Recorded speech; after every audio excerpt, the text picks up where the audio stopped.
honor God, indivisible, with liberty and justice for all. Thank you very much. I do have one announcement to make. The board held an executive session this evening that was to discuss personnel and real estate matters. Next, under announcements and presentations, we're delighted to have Mr. Dave Shiner with us. He'll give us an update on the Meals on Wheels. Mr. Shiner, the floor is yours. Thank you. Thank you for allowing me a couple minutes of your time. It's hard to believe it's been a year since I was here, and I don't recall having so many people in here before. I'm here first to thank you for your past support and ask you consider it supporting us in 2025. Mechanicsburg Meals on Wheels is a self-funded organization. We're not affiliated with the National Meals on Wheels program or any federal or state funding. So we rely on fundraising and community support to continue our efforts. We just hit a milestone here a few weeks ago. For a running 12 months, from August to 23 to 24, we produced and delivered 50,000 meals in the Mechanicsburg area. In fact, it was 50,012 to be exact, which also included Silver Spring Township. This was accomplished with the help of 150 volunteers and one paid employee, our food director. So all of our kitchen staff, delivery people, and the board of directors are dedicated volunteers. Right now, we have about 31, I think 31 exactly, clients in Silver Spring Township. This number changes constantly as people transition in and out of the program. And this occurs when a recipient becomes healthy enough, doesn't need our services anymore, transitions into skilled care, or sadly passes away. Last year, the average for this township was between 30 and 35. So in closing, I'd just like to thank you again for your support and hope you'll consider us in 2025, and I'll entertain any questions. Great. Thanks, Dave. Any questions? Just keep up the good work. I know you have a lot of volunteers that are dedicated to that cause. I appreciate the effort. We have awesome volunteers, we really do. Yeah. Yes. You do. Good job. Thank you very much. Thank you. Thanks for coming in. All right, our township manager, Ray Palmer, will take the floor. We have a few announcements and updates. Thank you. If you would go to the second page. This is the update we give every month. Gives us an update on the financials for where we are as the township. Just give it a second. So this is our August year-to-date performance. We are tracking ahead on the revenue side and then also below on the expense side, which is good. The trends continue where our real estate transfer continues to be down. Although, as you are aware, we had a major sale on Dauphin Drive that occurred last month. Permits are picking up, but they are not at last year's level yet. So that trend continues the same way it has in the prior months.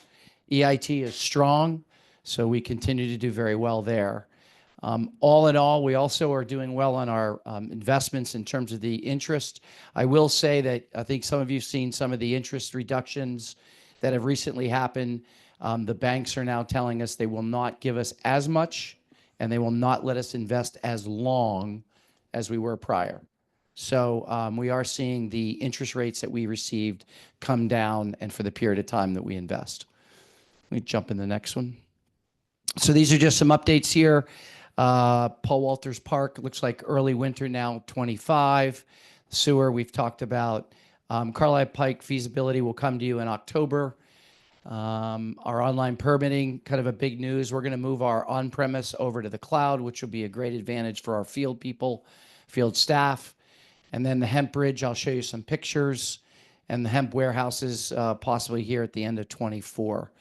I think if you look at the last thing here, the traffic signal and roadway improvements, we're utilizing 3 grants to enhance our traffic signals and roadway controls. I'm going to jump to the next one here, Scott. A couple things. I don't know if anybody here was the LL Bean. LL Bean had, I think it was over 100 people before the opening on the 20th, on the September 20th on Friday. Spoke to the manager. He says all expectations are being exceeded. How well LL Bean is doing. They've really had some. They've had a great week of openings, so they're very excited about that. I think all you know, the Bagel Boutique is open. First Watch is in the process of getting their permits. That's the Panera. First Watch will be taking over the Panera restaurant. That's the current plan. And then Shiny Shell has already opened.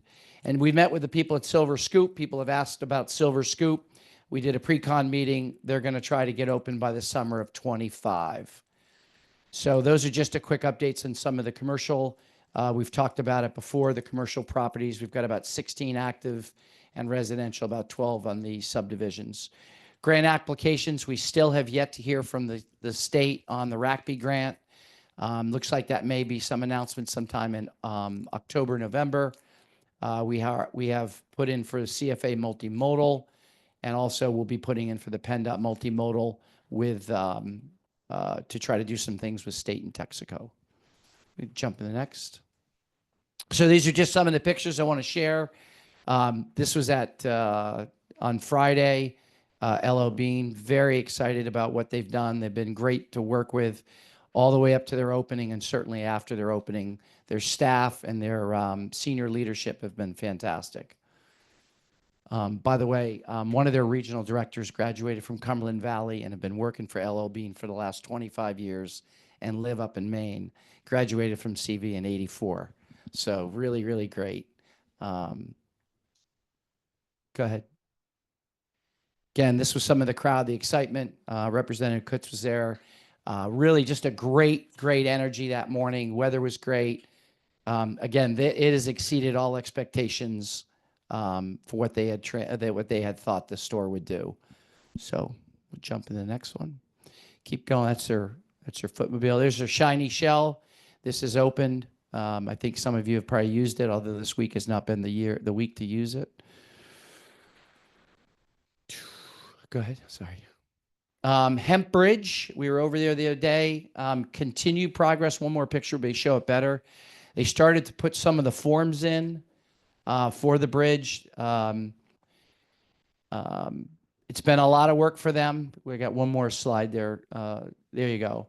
So they have started to put the forms in on the bridge that was over there on Tuesday. Again, some of the challenges were I would say to be expected, which is the rock in the area. But they think they're still going to be okay. Maybe a little bit longer December, but right now they're shooting for the December as planned. Go ahead. Yeah, and then of course we had the groundbreaking for Paul Walters. That construction is in motion. Lots of work is being done at the park, which is exciting for us. Very excited about that. One more, and then if weather holds, we're going to wait to see how the weather is for Saturday. But weather, we'll see where we've got a little bit of a storm coming. Fall Fest is planned for Saturday all day. Let's hope that the storm stays way west or way from us, but we'll see. But all in all, from a financial perspective, we are at or exceeding on the money in, and also staff continues to do a great job on the expense side, being below where we are versus where we would be in the normal months. So hats off to the staff again for watching the oversight of the expenses. So thank you. Thanks, Ray.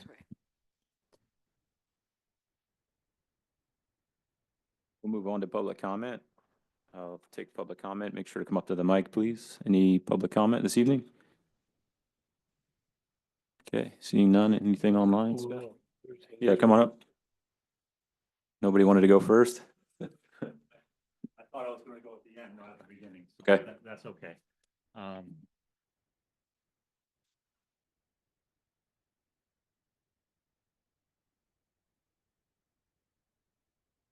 My name is Brian Thompson. I live on Nita Court, the development behind. Sir, what? could you use the mic? Thank you. How about if I do that?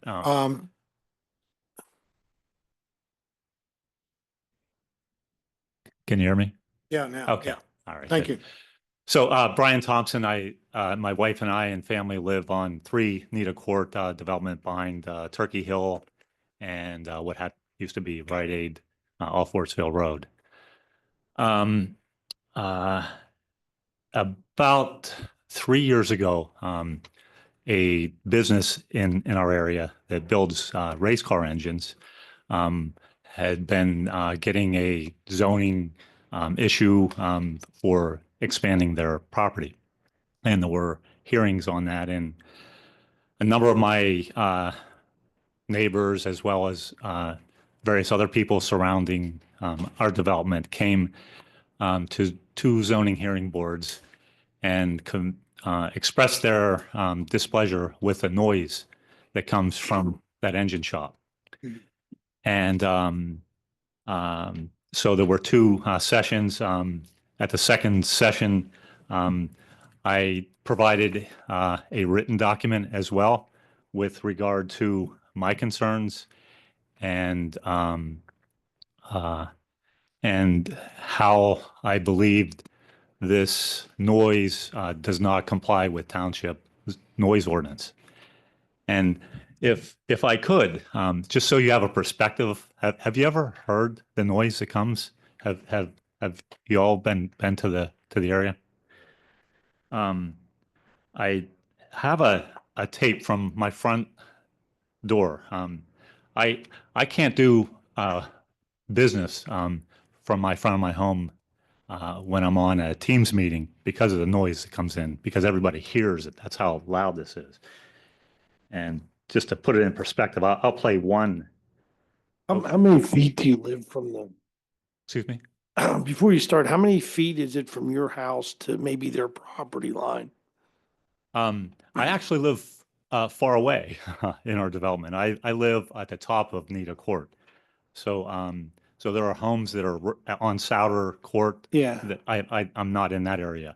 You go down to the bottom and turn right at a stop sign. I live at the top of the hill. Okay, so you're probably at least, what, 1,000 feet away? Yes. Ballpark, okay. Yeah.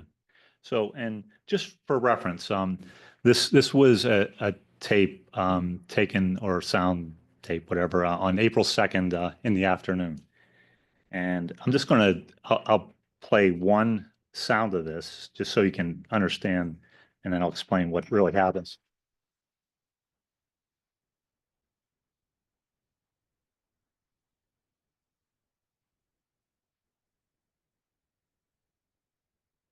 So, and that probably doesn't even do it justice. So that's one. Every time they engage this engine, I get four blasts of that. And it seems like every engine that they do, there's 4 times. So there's 4 times in the morning, 4 times in the afternoon. This is all week long, every day. Sometimes maybe not in the morning and afternoon, but consistently every day sometime between 8 and 5 p.m. I can't express enough. How would any of you like it if someone did that? If I moved beside you and did this to you, I don't think you would like it. And when we moved there, I complained and there was no ordinance. And I wasn't aware in 2014 that a noise ordinance was issued that did address noise. And it specifically almost identically matches what is happening here. And the letter that I wrote cited the areas of the ordinance that I thought and believe that they are violating. And my letter from my wife and myself requested 2 things. One is that the request to build this addition be denied because sound reflects off of things, and they expanded the building to the side. And with the source of the sound, it could reflect off of the new building and back to our development. So on any given day, whether you say, okay, well, is that the source? Because now they built the building, and I understand that they're in the process of getting approval to finish their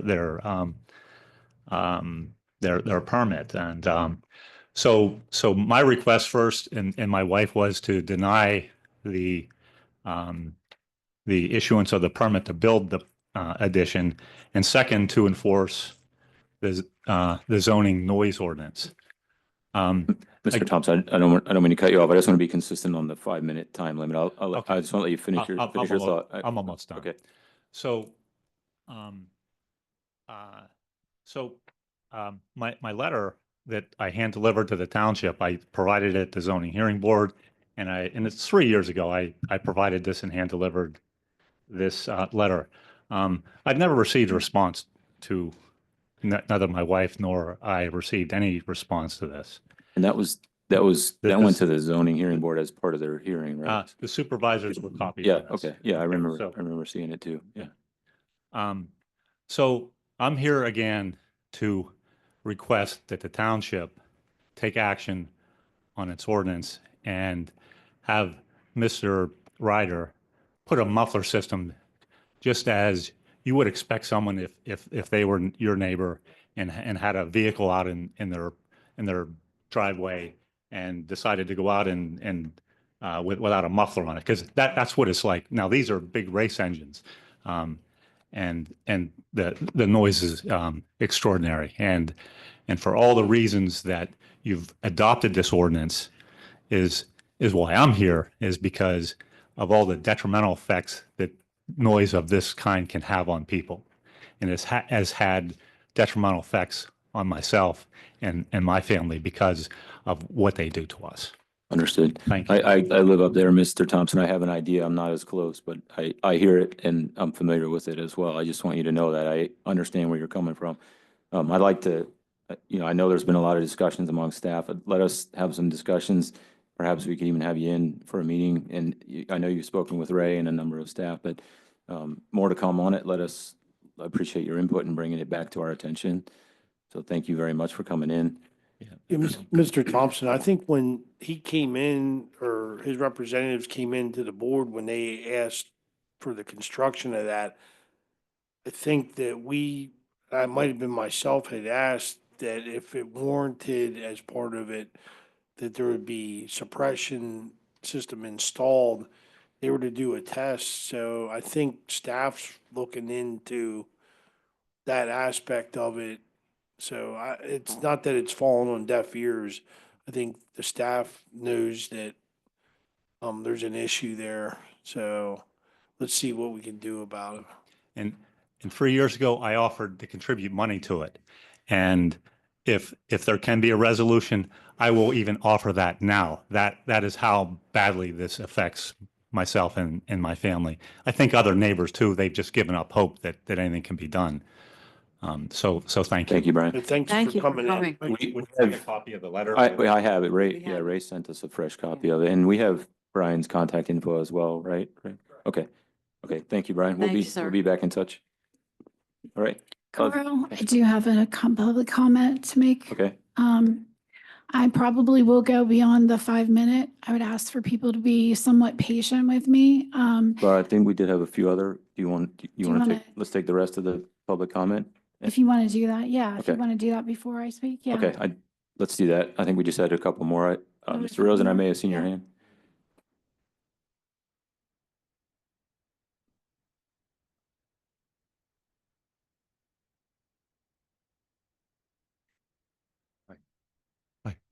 Hey, thanks for having me. I couldn't be here last month because my father had passed away. So if something seemed out of sync.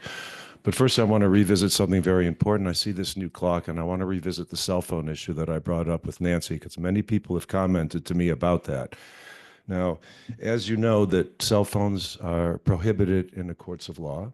And schools, as you know, are doing everything they can to try to eliminate cell phones from schools to try to reduce their use. Now, I believe it's reasonable to ask our elected officials to refrain from using their cell phones for a few hours each month that we gather for these meetings. And I know some people are texting you and saying, can you please bring this up? Well, then let them get on Zoom or let them come here and present. I think cell phones should be 86th from here. Now, I want to bring up a critical issue that keeps resurfacing, and that's the disappointment surrounding the firing of Chris Graino. And I have heard from numerous community members, including business leaders, attorneys, developers, government officials, and residents expressing their dismay, guys. One prominent community member, who shall remain nameless but is well respected, remarked that, quote, Silver Spring Township's reputation in and around Harrisburg is, pardon the harsh word, SH blank blank. This is indeed disheartening. The mixed responses from board members regarding their knowledge of Chris's determination have only added to the confusion and mistrust around, guys. I reached out to all 5 of you. 2, emphatically denied being aware of anything that concerned this until it actually happened and post, and then was informed. Laura, you indicated in your response, quote, "Let me be clear on something. Every member of the Board of Supervisors was fully informed about Chris. I was present in the executive sessions where these personnel matters were discussed, and all members of the board were present in these meetings." I mean, this discrepancy, guys, raises questions. Well, who was telling the truth? It's crucial for our community to understand prior knowledge, who had prior knowledge of this decision and when. And when we acknowledge that personnel matters are confidential, I really think this commitment is especially important in light of Township Manager Ray Palmer's significant control over human resources and terminations since the ordinance of January 2023. Now, at one time, Chris was the savior. He was a gift to our community, guys. I mean, Nancy, you wrote an endearing email that everyone has now seen to a property owner in August 2019. Quote, "I trust you will be able to get some good guidance and insights from Chris Guaino. He has a way of balancing the best interests of the township with the needs of property owners." How well stated. And additionally, if my memory serves me correctly, Laura, you brought up a brilliant idea to save us $16,000 at the end of the comp plan and said, why don't we use Chris's expertise rather than using the firm in Pittsburgh? Unfortunately, the motion was failed. Now, since my timing is short, I want to address a couple of concerns that warrant our attention. Regarding Ray's $250,000 expenditure to Alloy 5, we are requesting a comprehensive update on the investments. Where has that money gone? Carl, we talked about Palmer Township, coincidence of name, building a pole building, and they're very similar to ours in numbers and in expenditures, and I never heard anything back on that. Furthermore, I would like to revisit a point raised by Supervisor Harry last month in my absence regarding Ray's ongoing relationship with Long and Nyquist and the associated monthly fees. Cha-ching, $6,500 a month.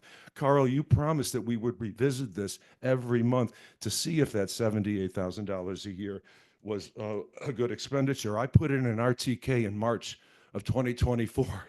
And the response that I received is laughable. Oh, they were involved. Long and Nyquist, and this was a note from Ray, Long and Nyquist, along with Senator Rothman and Representative Kutz, supported the proposal for the $209,000 grant. Wow, what a win. And then there's a note from Willetta, who says that this is only actual written document acknowledging awards, as Mr. Gower of LNN generally provides verbal follow-ups and updates.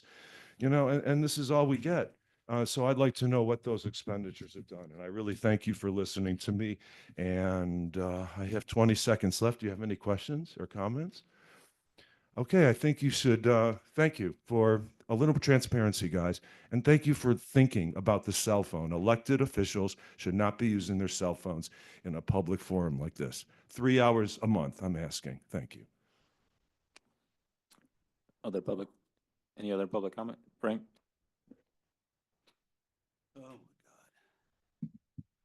my God. Frank Oberhoek, 331 Carmela Drive. I'm not the showman that Mr. Rosen is. I come to these meetings either live or via Zoom every time. The stuff he says is unbelievable. In particular, the issue with the Lundquist or whatever the firm's name is.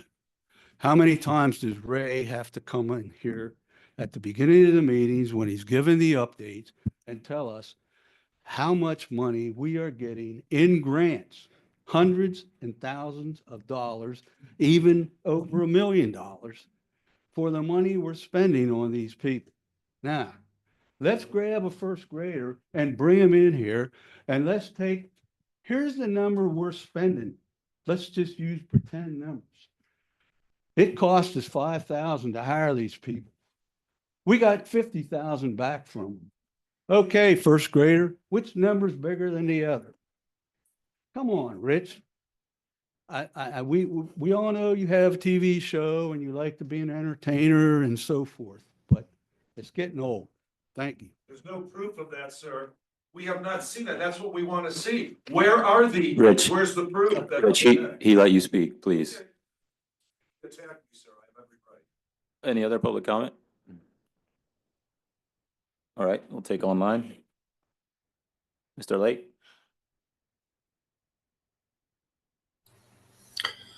I was going to refrain from commenting tonight, but certainly the comment period isn't an opportunity for one citizen to assail another.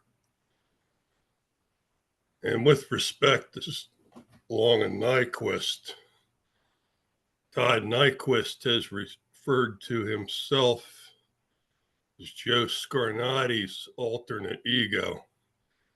I think that speaks volumes as to the extreme bias of this firm. Their number one client is Dutch Shell Royal, and they're heavily involved in issues related to hydrofracking. Maybe that'll be our next issue here in Silver Spring. This is a firm that is not necessary to the efficient operation and solicitation of grants from the state and federal agencies. Competent staff are more than adequately able to apply for and obtain grants the same as every other municipality in the Commonwealth. Thank you. Dave, can we go back to Meals on Wheels conversation if you'd like? Maybe that might be a little bit easier. So you see what you've been missing, right? Okay. Anybody else online, Scott? Okay, Laura, go ahead. Yeah, like I started to say, this might take a little bit of a bit of time before I get to the point where it's going to matter, where it's going to affect some things going on in this township right now. I do have to say that I have probably, by doing this, I have probably permanently affected my relationship with Carl and Nancy, because neither of them wanted me to talk about this tonight, but I have decided I need to. So I hope I haven't affected that relationship, but I believe it's the right thing to do. Now, this evening, I had planned to bring an agenda item to add to this agenda, and that was about the Planning Commission liaison position. Now, I know we're going to hear Dave and Harry groan when I say that. I'm sure they probably already have made faces. I understand that that to them it's no brainer that should not change to them. The reason I was going to bring it up, and rather than have it added to the agenda, is because I knew exactly what would happen. That Harry would be calling every single member of the Planning Commission and telling them, asking them for his support or their support of him. And I do not want the Planning Commission members involved in this. They do not deserve to be involved in a tug of war between a couple supervisors. But some things have happened recently that make me think that I should be the Planning Commission liaison. And I'm going to tell you why. Last year, I started writing memos for the Planning Commission. Harry had said to me, you can, if you have some ideas, you can go ahead and you can do that as long as the Planning Commissioners are okay with that. So I started writing a memo because it had long bothered me that there's no report given to the Planning Commissioners on what they recommend to us. There's nothing that goes back to them saying what happened. Yes, they could wait for the minutes to come out in a month and a half and read what the vote was, but that's not really telling them anything about this. So I started writing a memo for them at their suggestion, and I've been doing that. I've gotten nothing but positive comments from them. Nothing but positive comments. Then I had Aaron come in and do an infrastructure presentation in the Planning Commission meeting, and it was fabulous. Aaron is a fantastic engineer, and an even better human being. And this went over wonderfully with every single member of the Planning Commission. After the meeting, though, I was told by Harry that it was wrong. I was told that it was wrong to bring in an infrastructure presentation. Now, I don't understand how it would be wrong to talk about infrastructure in a planning commission meeting. That's literally what they do. That should be what they do. But it is constantly skipped over, and we have that stuff, that discussion here at the Board of Supervisors meeting. And I don't think that's right. I'm tired of the Planning Commission being put in a little box where they do subdivision, land development, text amendments, and conditional uses. They are perfectly capable. We have 2 engineers on the Planning Commission. We have a former fire chief. We've got a contractor, a marketing guy, a financial guy, and now we're going to have a woman added to the board tonight that has extensive experience in municipal government. These people are perfectly capable of giving us input on infrastructure, and they should. For this township, they should be doing that. So I don't understand when I've been told by Harry, no, we're not going to do that because it's wrong. Makes no sense. In addition, there's one other thing that I completely disagree with. There was some confusion over sunshine law and how it applied to the planning commissioners. They had been given some incorrect information, which I corrected, and I suggested to Harry, in front of a staff member, I suggested to him, why don't we have Sean come in and have a conversation with the Planning Commission? Make sure they understood how the sunshine law related to them and their obligations. And I was told, no, we're not going to do that. What we should do is have Sean come in and speak to the entire employees in the township. We can then record that, and then the planning commissioners can listen to that recording if they want. Now, again, that makes no sense to me. The planning commission members deal with developers, their attorneys, their engineers, every meeting. They need to understand the sunshine law, and they should be respected enough to have their own meeting with our solicitor and be able to ask as many questions as they want. So these are just a couple of the incidents, things that I have come up against that I don't understand. But what is more related to what's been going on in this township is that in regards to this warehouse, when they came in to this township, to the Planning Commission in June of 2022, there were 2 concept plans that they presented. Now, I'm not going to say they were wonderful, but they made a lot more sense to me than the 1.2 million square foot warehouse, which is now proposed for that site. Now, that was in June of 2022. Just this spring, earlier this year, we got the 1.2 million square foot warehouse showed up on a planning commission agenda. What happened in between that time? I don't know. That was almost 2 years. Was there no conversations going on at all? I had no idea. Then I was told by staff that they met with this applicant more than 30 times. Figuring out that an hour meeting is pretty standard. You're telling me that staff spent over 30 hours meeting with this applicant. Now, Sean and I have had some discussions about our obligations to applicants as the municipal planning code tells us. We are to act in good faith towards applicants. I believe that, that's fine. I think we should treat them with respect and with courtesy. But I do not think that they should get preferential treatment. I still think that our residents should be considered in these things. Now, it really bothers me that they had all these meetings, and I know that Ray and Cheryl, who are the managers over the department, were not invited to the meetings. We're not even told about the meetings. And this greatly bothers me. This is a major lack of transparency. So there were these secret meetings going on, and I have no idea what was done then. And that really bothers me. Now, I've been very frustrated because I don't feel that Harry has been taking into account some of these things going on as the liaison. I'm not saying that I could have changed this whole warehouse situation, not by any means.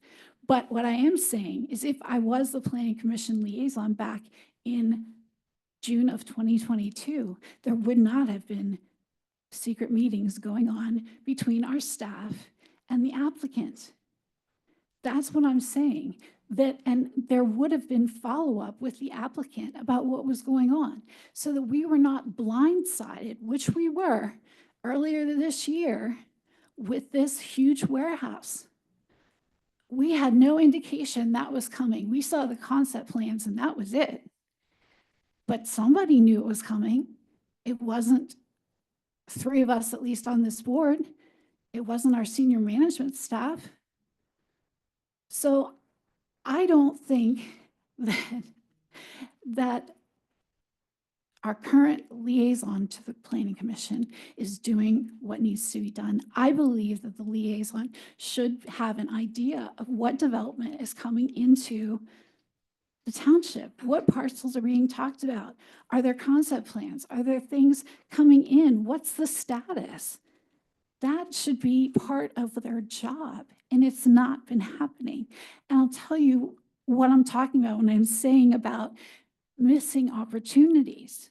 The senior care home on State Road, when they came in with the plan, Kurt Hellman on the Planning Commission, he said, why don't you put the parking area on the other side of the building? Because the parking area where it was configured is right next to a residence's home and pretty darn close to that property line. And on the other side of the building was open space where it used to be farmed. So there's nobody over there. On the other side of that, there's common area for Traditions of America. So Kurt's idea was so simple and yet brilliant. Just switch the parking area, and then Mr. Mora does not have to deal with all of that impact. I mean, he's still going to have the impact from having that building there instead of a farm, but it would save him a lot. What the applicant said is that, no, we have spent too much time and too much money on this plan. We are not going to change it. So in my mind, I think, well, what if we had gotten to them earlier? What if we had talked to the applicant earlier? Could we have made a difference? And I still feel bad to this day for Mr. Mora that, we could have made a difference. Again, there's another thing that's been going on. Planning Commission meeting earlier this year. I heard one of the planning commissioners say, wait, that's not on our agenda. And a staff member responded, that's because you don't have the latest agenda, which doesn't make sense to me. This is right before a planning commission meeting. This is a planning commissioner. He doesn't have the right agenda or the latest. Well, I find out that the reason is because they were meeting with the applicant. Our staff was meeting with the applicant right before the meeting. So there was no time to add it to the agenda and get it out. Now, Aaron, in his meeting, apologized because he didn't have an updated review letter. There was no reason for Aaron to apologize. That was not his fault. And we should not be putting him in that position. The bottom line of what I'm saying, and maybe some of you will have gone through this in your life, but for the past 4.5 years, I have been bullied by a couple of staff members. And over the last 1.5 years, that bullying has expanded to Harry.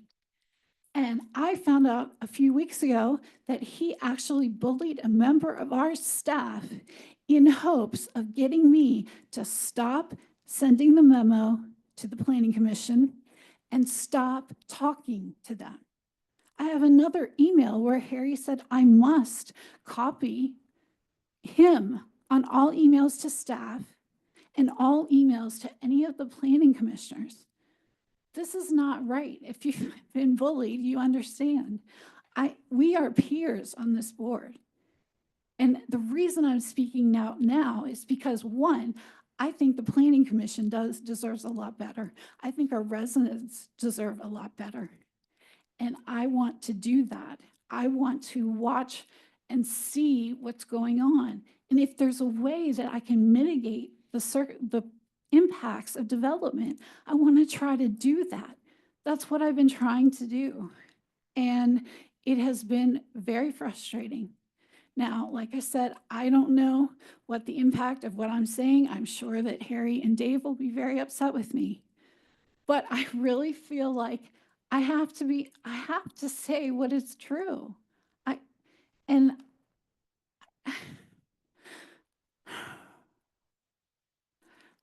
I know that this is a very big risk of saying this to people. And like I said, I may have damaged my relationship with Carl and Nancy because they didn't want to talk about something contentious. But I really feel like it's important. And so I had to be true and do what I thought was right. Maybe I'll regret that. I don't know. But I'm not going to be bullied anymore.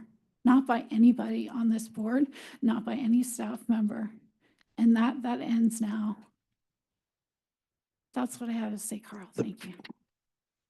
The purpose of a liaison is not to run township business during the day, Ms. Brown.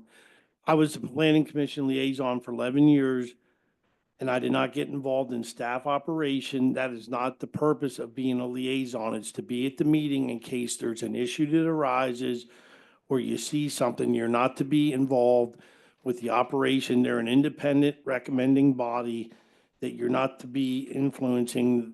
The purpose of the liaison is strictly there to oversee. As far as bullying, what about you going around talking disparagingly about me to other people? That's bullying. I haven't bullied you, Dave. Well, You and Harry. you know, it's amazing. You were involved in every planning or the comprehensive plan. You came in during the day with staff meetings and influenced it upon after what we talked about as a board to influence it. And you've been influencing things for a long time.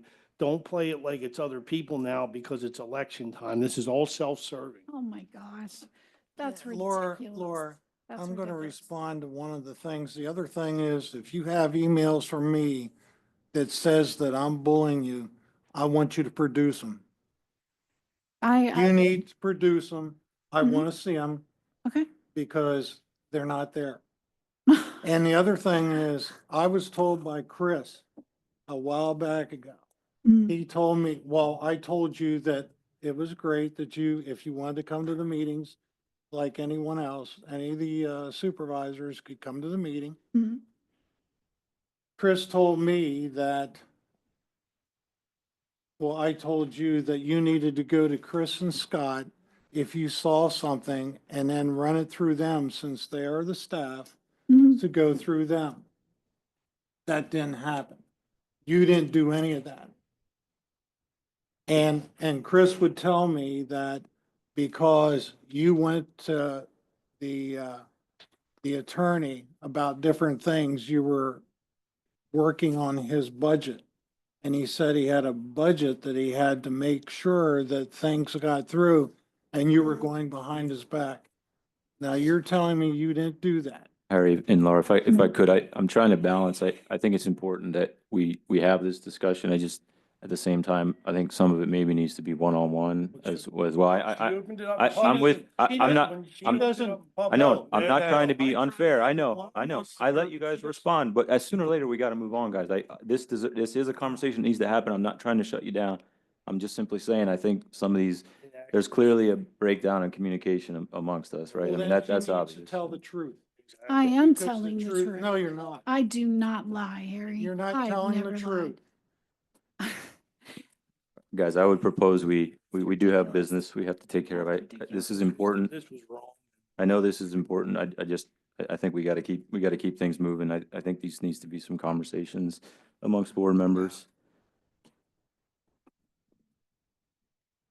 All right, we'll see if we can get consensus on the consent agenda. Is there any comments or questions from the board? Comments. Go ahead, Dave.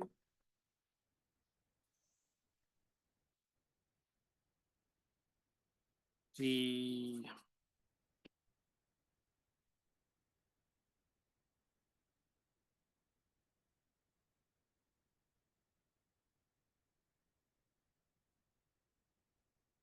okay, there was a comment here. I gotta find it. Oh, pertaining to the minutes for the July 24th, when Mr. Lake commented about cell phone use and Supervisor Lanker stated he does not utilize his phone for communication during meetings.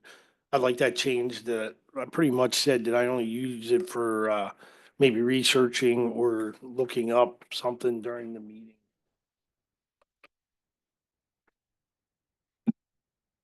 Wait a minute. It's the July, second page says July. Yeah, it goes back through, so. Anyhow, it'd be the second page, 2 of 12. On the first page says August 28th, but when you go back through, mine says the 24th, so change it, should be August 28th.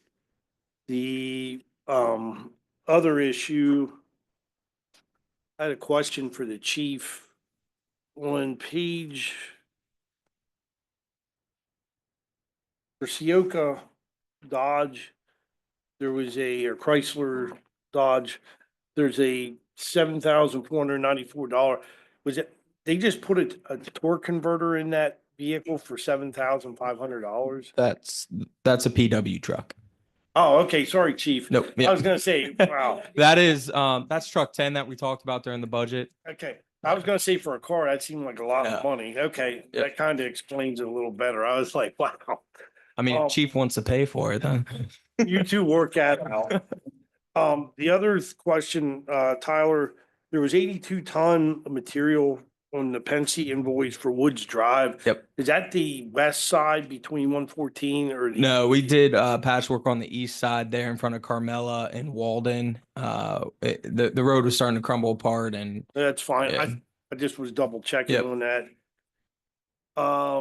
The insurance claim that Yep. we paid to Stevenson on the sweeper, can we get a background on what happened there? yeah, our operator on that rental backed into a bridge wall, indented the back fender and toolbox, and we had to put in a claim for that.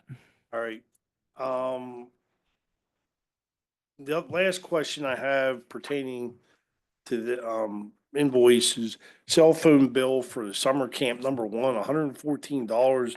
We have full-time people, their bills are a lot less. What triggered the $114.98 compared to, we have other people there that their bills are only $42.28. It's a part-time position. Yeah, I don't oversee the cell phones, so that's why I'm looking at Suba and Cheryl to. Okay. Yeah, well, it says number one and there's a number two. The number two, summer camp number two was 25.35. That's what number one was $114.98. That's where I seen. Is that also the discrepancy. MiFi? Yeah, that's fine. Check into that. Okay. And the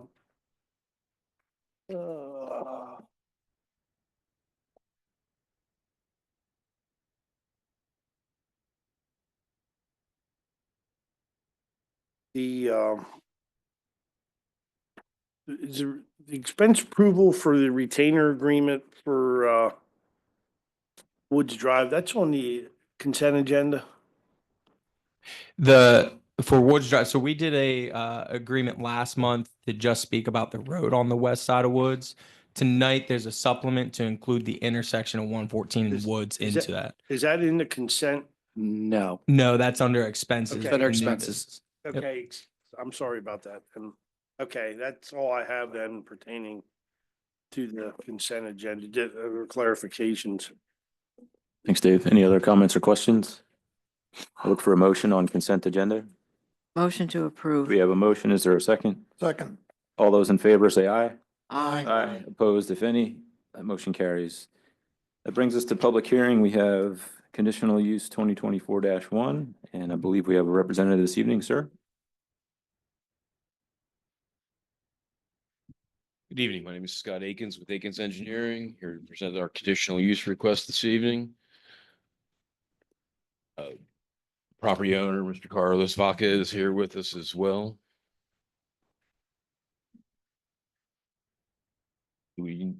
Oh, excuse me. Yeah, I'm getting caught up. Okay, I'll turn it over to Solicitor Schultz to kick off the conditional hearing. Thank you. You're permitted to run it if you want to.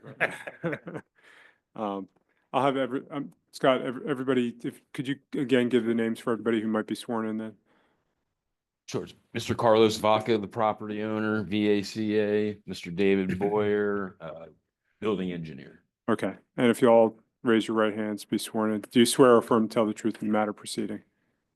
I do. Okay. All right. Yeah, and this was obviously duly advertised and all notice, all required notices have been made and would be part of the record. So you can go ahead, Scott. Good to go now. Thanks, Scott. Okay, thank you. Before us this evening is a very simple conditional use request with regards to the Wheelworks operation. Currently, the business is operating out of 11 Old Willow Mill Park Road. Currently, we have a land development into the plan for a new building at 9 Willow Mill Park Road. The use is an allowable use with conditions, which is why we are here this evening. There are specific criteria to go along with this conditional use request as listed in Article 4, Section 404. Those specific conditions pretty much mirror the comments received by both staff and HRG with regards to the conditional use request. All of the requested conditions with regards to those comment letters are agreeable to us. Again, this is to facilitate the expansion of an existing business on a neighboring property owned by the same applicant. It's really that simple of a request. With regards to the various section or Article 8, Section 804 general criteria, we feel that, because this use is an allowable use within the zoning ordinance and that our land development plan is going to be in compliance with all applicable zoning and subdivision ordinances, that it does not detract from the existing nature of the neighborhood and or does not detract from the ability of anybody else to develop their properties in accordance with the ordinances. That being said, that's pretty much the presentation we had this evening. We did submit building elevations and site plans to go along with the application. The building itself will be architecturally in line with the other buildings that are on the property. Again, therefore, we don't feel it would be a detraction from the existing character of the area. Okay. Thanks, Scott. Does the board have any questions? Go ahead, Dave. I have a question. Define the purpose of the business. Okay, so I'll give it to you in my layman's understanding, and if I don't cover everything, I'll have Mr. Vaca come up to cover. But really, what they do is custom wheels. They manufacture and install custom wheels on vehicles, so they're not necessarily doing automotive repair in the general sense. There's no mechanical work going on there. It's more of a detailing type operation, but it does entail the removal of the existing wheels from the vehicles, replacing the rims with custom rims. And there are sales involved, or? The actual operation of the business is no sales of rims. we do refinishing of the rims.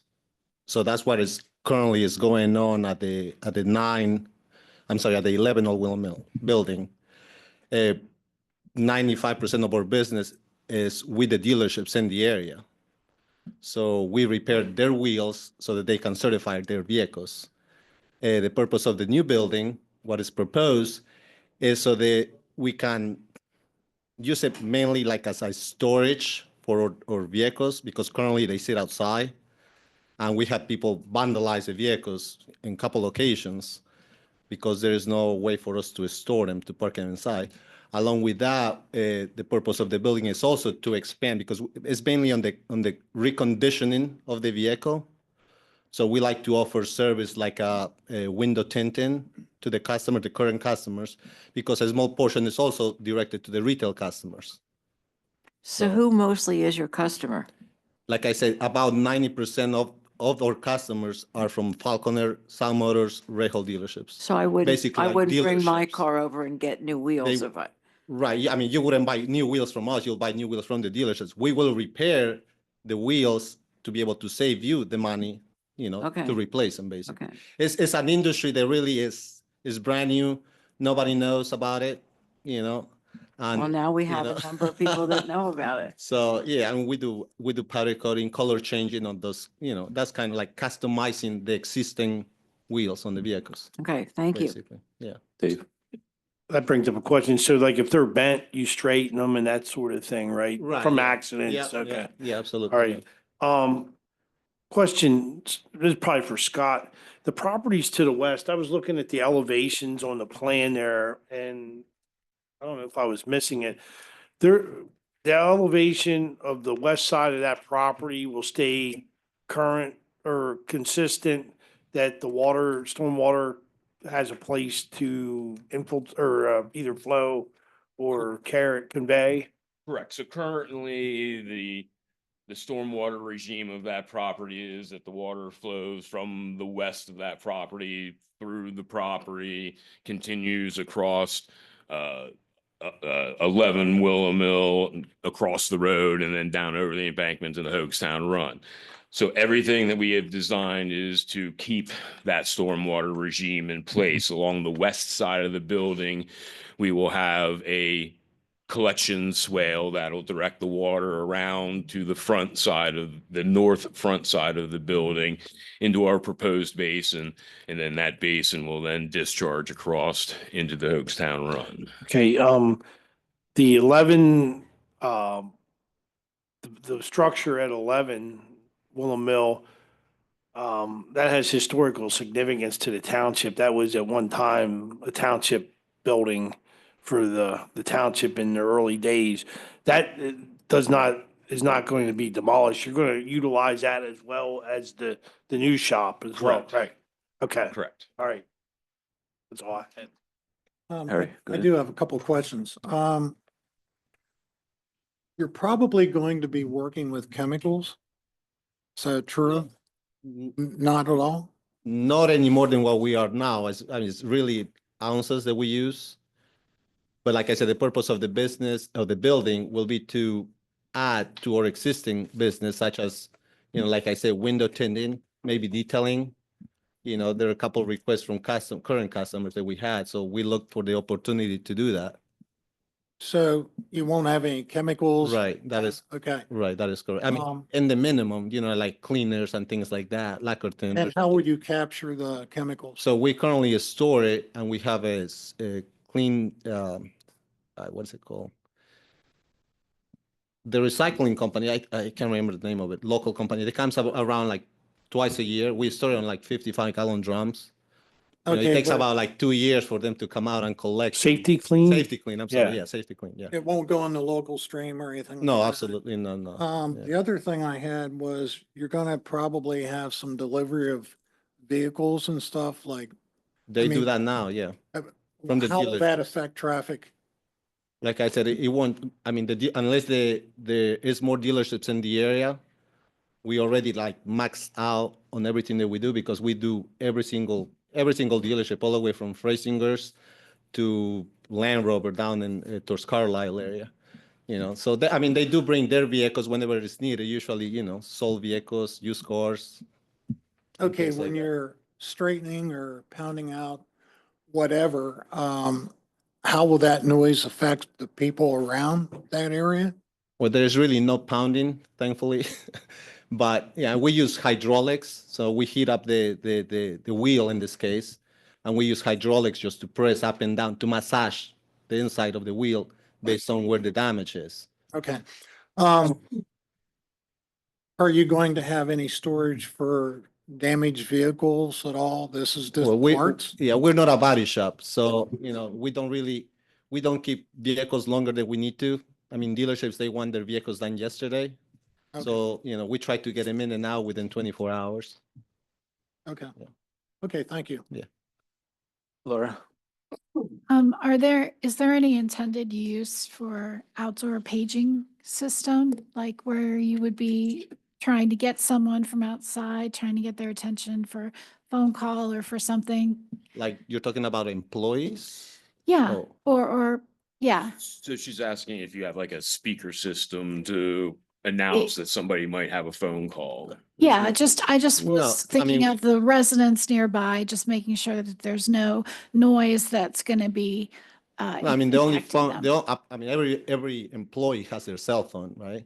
Right. So we have a shop phone, which is also a cell phone. Okay. There's, you know, kept at the office, but that's for like customers, dealerships, they call, you know, Okay. requesting services. So, Wanted to make Yeah. sure there was no gonna, No. not any loud Outdoor noises that would speakers, no. startle people, so, thank you. Thanks, Laura. Question for Scott. Did I hear you say that you're agreeable to the proposed conditions that HRG outlined? Yeah, Okay. as far as the comments that were provided by both staff and HRG, like I say, most of the conditions that were listed there pretty much mirror the specific conditions from section 404. Yeah, and like you mentioned earlier, all the any kind of lubricant or fuel or anything like that would be inside the building. Ventilation equipment will be pointed away from any of the residential buildings. We have that taken care of in the building design. So yeah, I don't believe any of the conditions suggested present an issue. Okay, number 6 talks about the BMPs. Where did you guys land in those? Did you have conversations, Aaron, with the applicant on that? Aaron, I guess we have to swear him in. I should just permanently swear you. I'm just trying to get you included in the game here, Aaron. You swear or affirm to tell the truth in the matter proceeding? Yes. Thank you.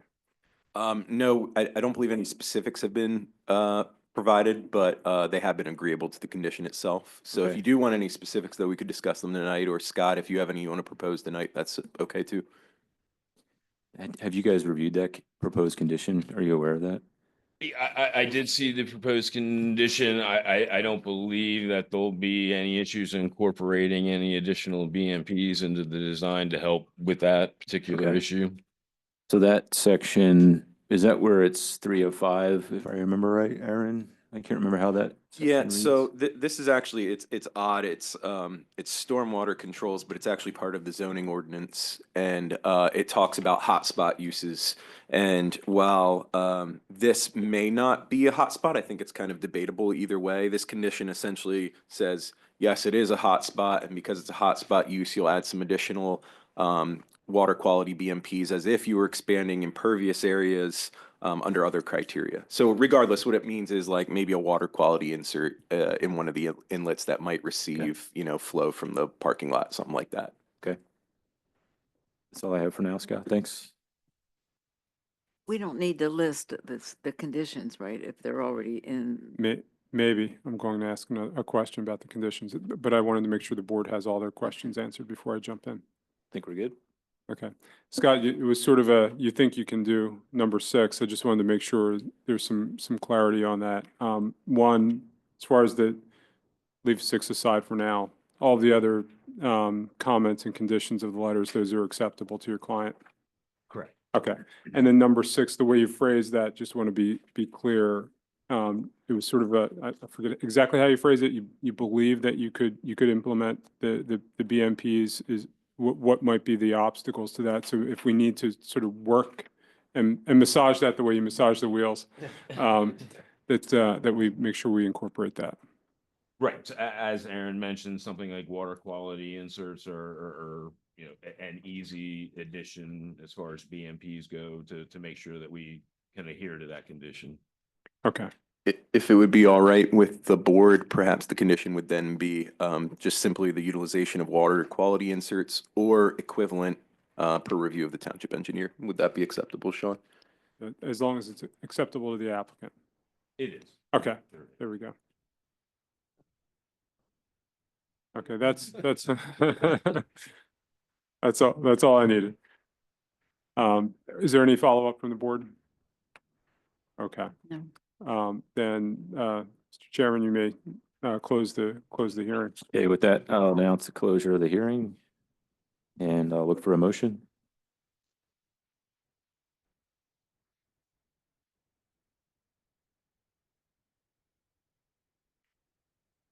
I'll make a motion to approve the proposed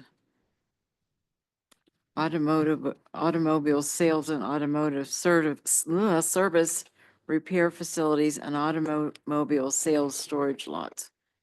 It doesn't, With proposed conditions. We want to make sure we get that on. with the condition, the conditions Okay, as was discussed previously. we have a motion on the table from Nancy. Second. We didn't take, you have your second, we didn't take public comment, so we Okay. need to give an Oh. opportunity for public All right, comment. yeah, forgive me, I So that skipped was by made- that. that was We'll made- pause for that's public fine. comment.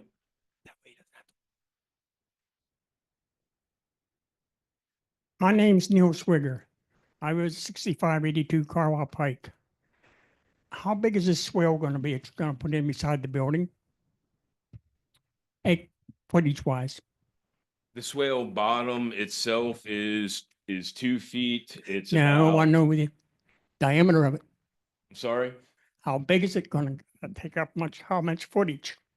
The swale itself is going to be 2 feet wide until we incorporate the side slopes to get the depth. You're probably talking of close to 7 feet on the Okay. top width. Okay. That answers my question. Any other public comment? Right here, yeah, come on up. Okay, come on up. Hi, Gary Walters, 2 Old Willamette Road. Lived there since I worked with Doc Wade, who painted that picture.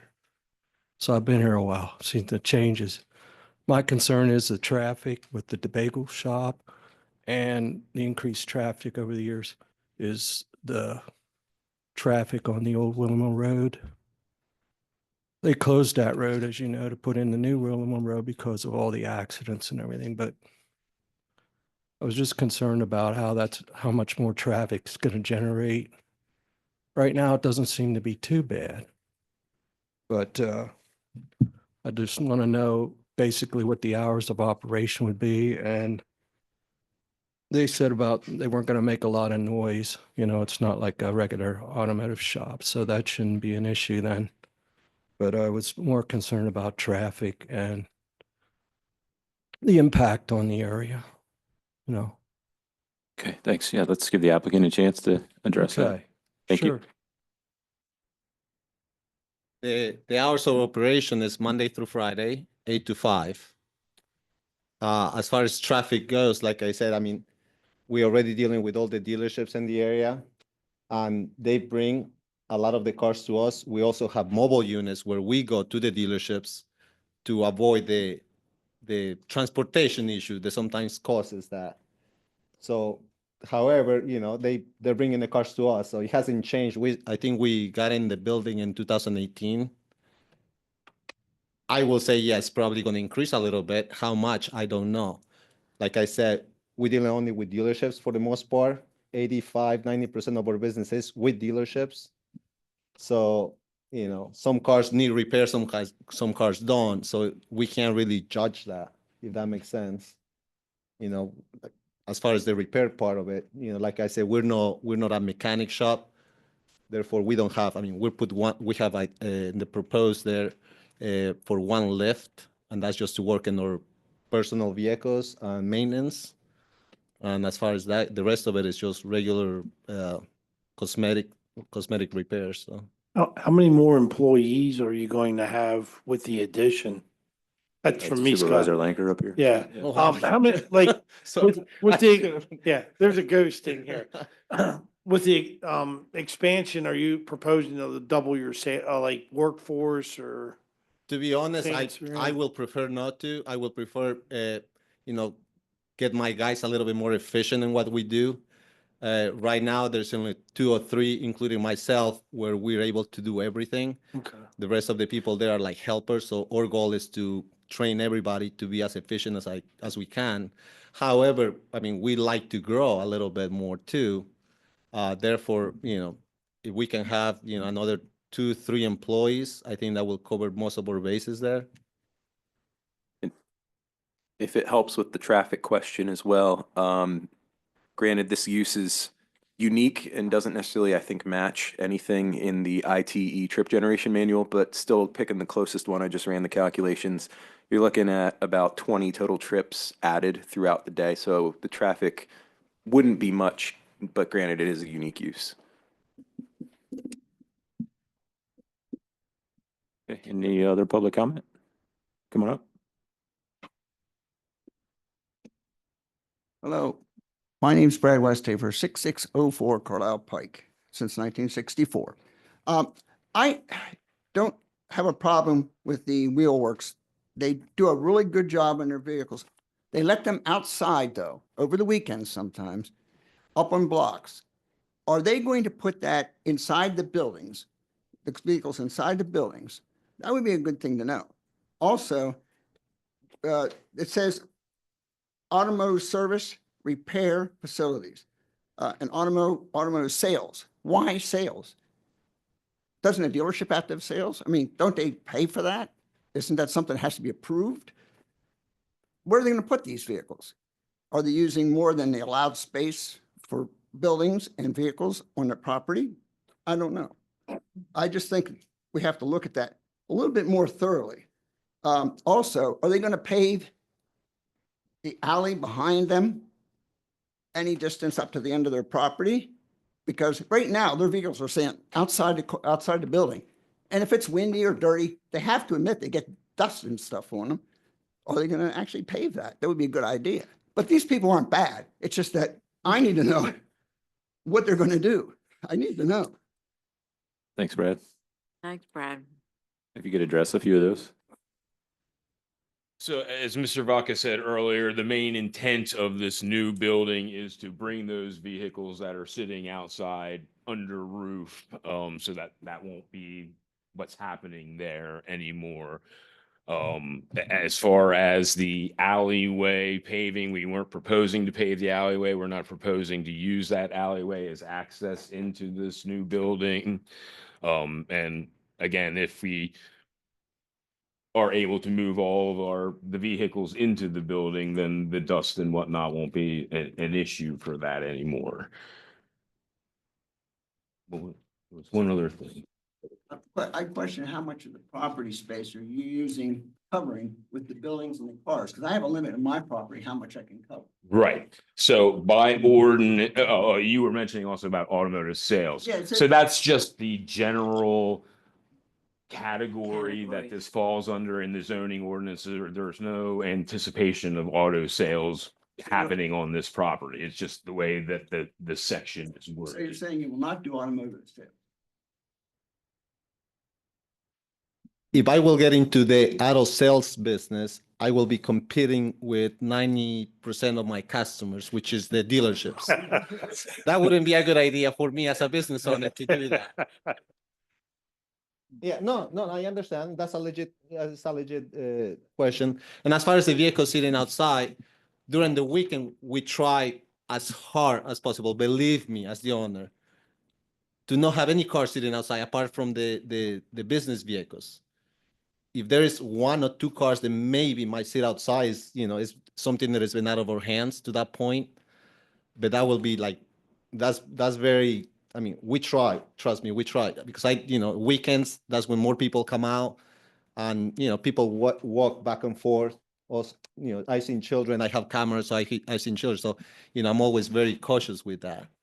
So, but that's the purpose of the building, is to try to bring those vehicles inside, And then to answer your question with regards to coverage, the zoning ordinance allows for properties in this zone to be covered up to 60%. Our plan proposes 48% coverage. You're welcome. Any other public comment? Okay. Now you have your motion and second on the floor. Thank you. Yes, we have a motion from Nancy, a second from Dave. All those in favor say aye. Aye. Opposed, if any. Right, motion carries. Thank you, Mr. Akins. Thank you. Congratulations. Thank you. Under unfinished business, we have a towing company discussion. I believe Chief Robinstein would lead that discussion.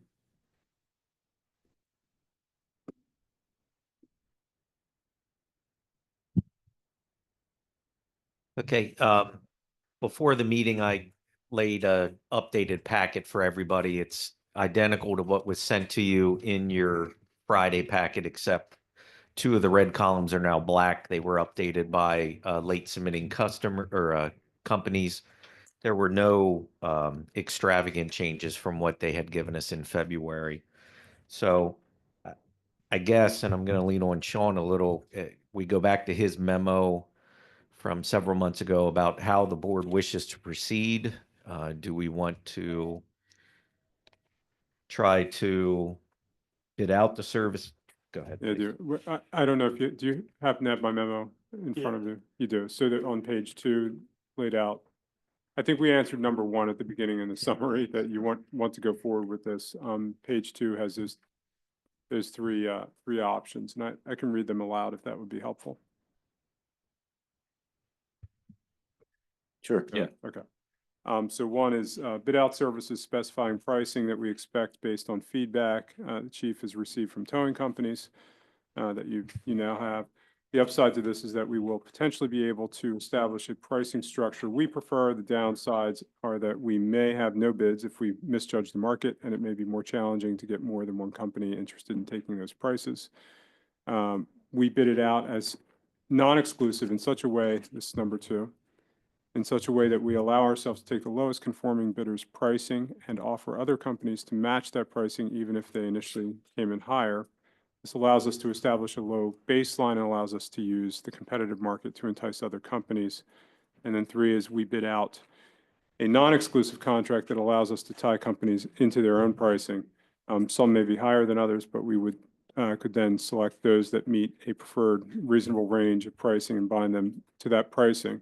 And those are now, of course, they predated the discussion that Chief had last month about the need for some flexibility in referring out as needed based on the ability for a company to respond to a particular scene. So there's a need for some rotation throughout the township when you answer calls.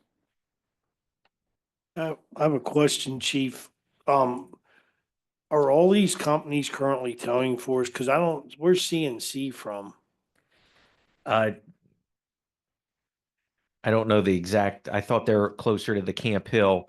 We've used them only a few times in the last, again, some we have, one they answered, and 2, when we get that rare circumstance where we're on our 3rd accident at the exact same time and we've got others tied up, we will reach out to others and they help out. Our main ones are Miller and Sam's, Worley's, Latuca's has just gotten into it. So our top 3 are Miller and Sam's, Worley's, Wheelers, sorry, not Worley's, Wheelers and CH Recovery. Those are the 3 by numbers who do the most work for us. And are we going, like, the criteria that was talked about with? That was included in everybody's packet also, I would need that guidance to what do we want included, what don't we want included, or to what extent do you all want that included? Does everybody meet that criteria? Well, we haven't sent that out because we haven't. Because here's what I see on like some of this, they give you, it's like the bait where they give you a low bid and everything's an extra. I think that's how some of these, they put these extra charges on. And then you see some of them where it's pretty flat, this is what it is.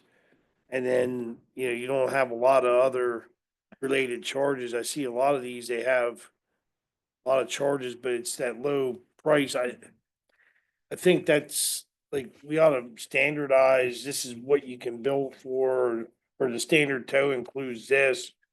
And, we eliminate some of this other stuff, because that's how they're getting up higher. They bait it in with the low price. I, I just think like, and I know it's not on your end, I think a lot of people paid excessive tow bills because they get, the unluck of the draw. So I don't know how, maybe if we go back to them and say, look, the standard tow, what you charge includes this, the only way you can get more is this, or you game. I just don't want to see people having all these associated charges. I think some of my biggest concerns from the police end is if you look at your chart, Miller and Sam's gave a very detailed response, which was great. I know Barb is the one behind that. She's very detail oriented, but under just the towing category, there's accident with full coverage, accident with no coverage, disabled vehicle if they're staying, disabled vehicle if they're not. I don't know how 3 weeks later when bills are coming for us to review, I'm never going to know that. And I'd hate for us to say, well, okay, we're going to go with a higher rate. That's not the highest, but now they're locked into not helping somebody. I know several of them. If somebody comes to them and says, I don't have tow coverage on my car, I only have it on the other car, it's my daughter's vehicle, I'm trying to save some money, that they'll help them out. And are we then preventing that flexibility because they're now taking 50, 60, 70 less on an insured tow? I don't know. There's a couple here that I know it looks like it lockouts and those sort of things. If there's kids or animals involved, like it looks like Layman's, looks like I think maybe Miller and Sam, they're doing it kind of as a courtesy. Like to me, those people should be rewarded compared to those that maybe charge full price no matter what. And I mean, there's a big difference in the tow fee. And the other issue I see, like, I think the cleanup fee, maybe unless it's excessive, that should be included in the tow fee, because that's how they tack these extras on. And I mean, you even said some of them you feel are bogus or very marginal, like a gate fee. It seems like a lot of them, they tack all these extra fees on. I feel for people. They get their car towed and there's all these extra fees that are included or not included, and they just dime the people out.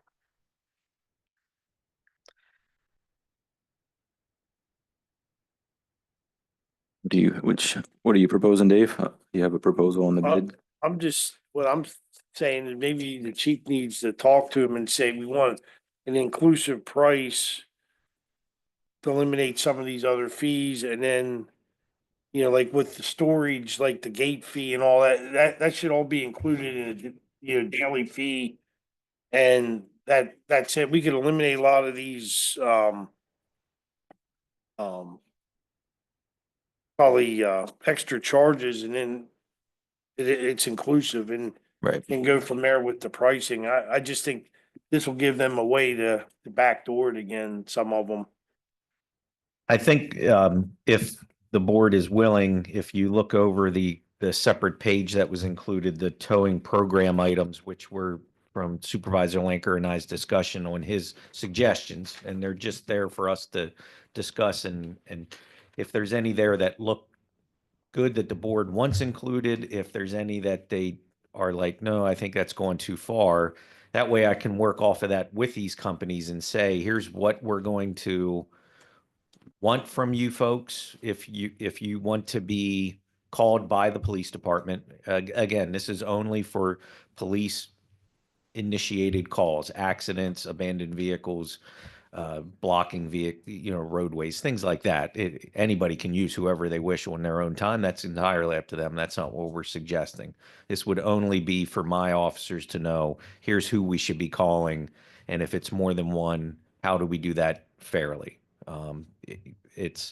But there's 9 items on that list. One's simply just number 9 is just how long the term would last. So that doesn't, but if there's any items on that list that the board's not interested in, just so I can talk with them and try to get them to understand, because I think it's going to be a confusing conversation. I don't know the tow business. I never got into it. Looks like you should have. No, well, yeah, we're looking at some of these that I've things. seen over the time. I don't know. After 31 years, I watch them show up to many a call and say, no, I don't want any part of that. So, Hey, Chief, when I was doing accident investigations and stuff, and I knew it was somewhat important to maybe like take a photo of the area where the vehicle was picked up.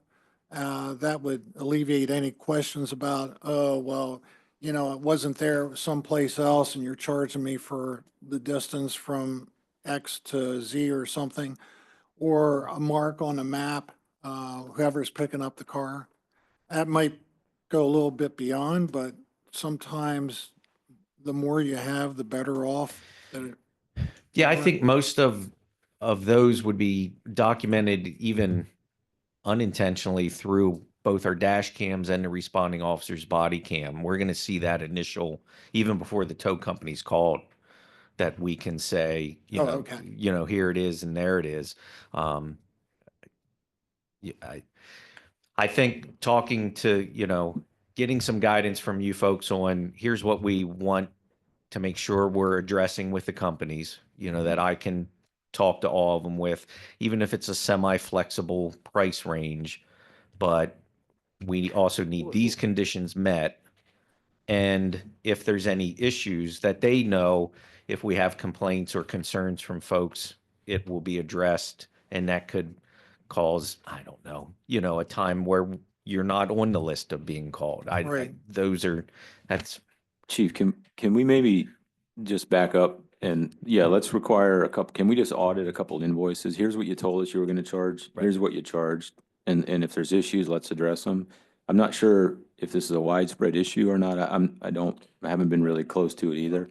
So I don't know if we're getting too in the weeds, and maybe we need to make sure this is a widespread problem. right. And I know, unfortunately, the ones that we are aware of are ones that kind of make you really shake your head. So if those are the ones we're being told of, are there more? Are there not? How do we get that word out to find out? I can definitely and certainly address those specific ones and say, here's the concern. I'm just worried I'm going to get told what they think I want to hear that time. Well, let's require the invoices. I wouldn't expect anybody in your department to go through every single invoice. I'm saying maybe that's a requirement, and let's pick 2 a month or whatever it is, and just audit them. It shouldn't take a ton of time out of your resources, right? So we're How would you get the invoice? I mean, I'll reach out to those companies and say, moving forward, for the month of September, I'd like to, well, they're going to send you the best ones. Right, I and think we that's have to my require concern. Yeah. copies of all invoices. That's the only way to do it. Here's the problem outside the towing.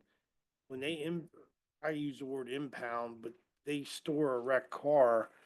We've had, it was brought to my attention through insurance companies and or individuals.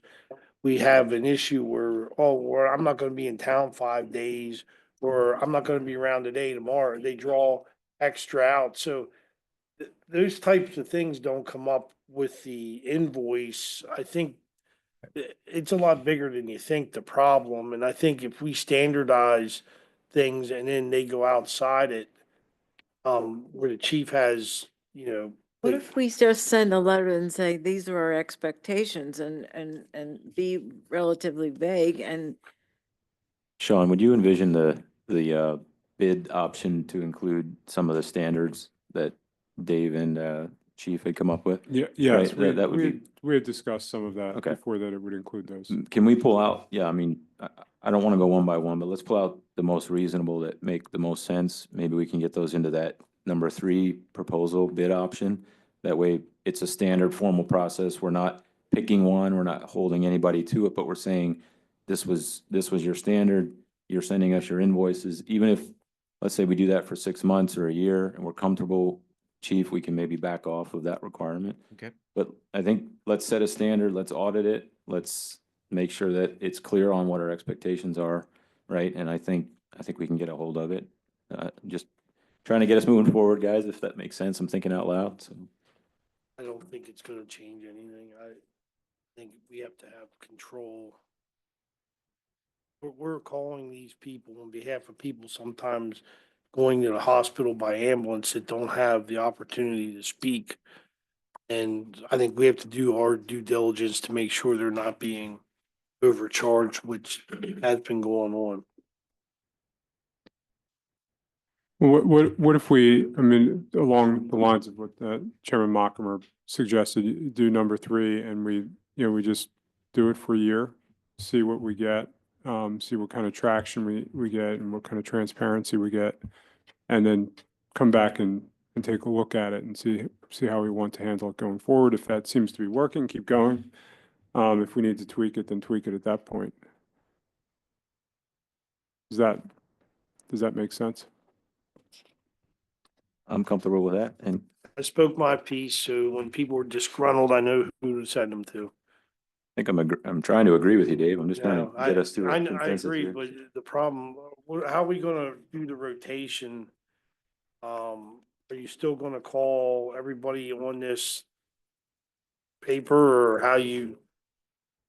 Well, I think once we go with 3, we'll have probably a pared down list of those willing to meet what we're saying we're after. Okay, because that was my Yeah. point. If you have, it's easier for you to reconcile if you're not dealing with 10 companies. Oh, I agree. That was my concern. I agree wholeheartedly. Yeah, if we're doing a multiple, like a whole big list, that's a headache for you. I'm trying to make it as easy as we can for you. Option number 3, just a reminder, says we could select those that meet a preferred reasonable range of pricing and bind them to that pricing. And that's what we'd be looking to do, plus the additional standards that would be expected to be met. Yeah, I want to protect the residents and or the public, but I also want to make it as easy as I can on the chief and or the lieutenant, so. I'm sure they appreciate that. Yeah. This gentleman. Come on up, sir. You want to contribute? My name is Nayan Mitra. I stay in 10 Tanglewood Drive. So I think you are discussing about when a person gets into an accident and the police calls the tow company, right? So my experience with that has been, they just don't give us any information. They just give us the card. Hey, this is where your car is going. And when you land up there, that guy say, yeah, you have to pay $500. There is nothing like, okay, this is how many miles it went or nothing like that. You pay $500, and if it is that number of days, like he was saying, we are closed on this day, you need to come on Monday, pick it up. So you pay all those 3 days and then you pick it up. So from a consumer perspective, when that incident happened at that time, I don't have a choice, nor do I can see what is going to happen, how much he's going to charge me. They just give me the card, that's it. So I don't know as a consumer how I'm supposed to protect at that time myself. Well, we're gonna try to protect you and anybody else as best we can with this. That was our goal. Okay, thank you. Thanks for your. Thank you. Yeah. I mean, come up with something and then let us see it. I just want to make sure people, like that $2,000 tow bill for 2/10 of a mile. Yeah. I want to eliminate that. Right, yeah, I think the goal tonight was just get us a discussion, a general direction, so we could draft something with some detail and then have you review it and then put it out for consideration and bid. Thank you, chief. Thank you, Sean. Thanks, guys. Welcome. Thank you. All right, that'll take us to subdivision and land development. We have a final land development plan for 9 Old Willow Mill Road. Welcome back. Thank you. So, right, we are here this evening asking for conditional approval on the land development portion of this. Obviously, the conditional use was, one of the biggest remaining outstanding comments. Now that we're through that, we did, we did reply, I'm sorry, to the latest comment letter from HRG of August 26th.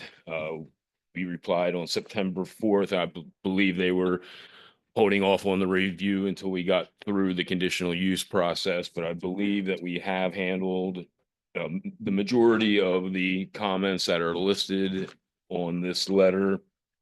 Of the 9 subdivision comments, 6 of them have to do with waiver requests. We do, the HRG's letter lists 7 waiver requests, but number 4 would no longer be required. So like I say, of the 9 subdivision comments, 6 of them have to do with our waiver requests, and we feel that we've handled the majority of the stormwater comments. The only real outstanding comment with regards to that is working with Shadow Oaks, which is the neighboring property, to procure an easement for discharge of the basin. We're in the process of working with them through that. I don't know if you guys want to go down through the various waiver requests. And Scott, before we get any further, I wanted to let you know, I did see your email. I saw it tonight. We did perform another review after your September 4th submission. Okay. It's dated September 19th.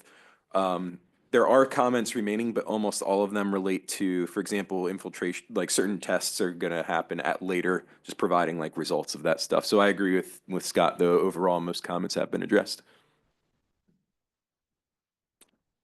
Scott, maybe just a quick summary on the waivers, Scott? Yeah, so quick summary on the waivers. The first one is for the existing resource and site analysis. It's such a small property, there really is no resources or any analysis of the site to be done there.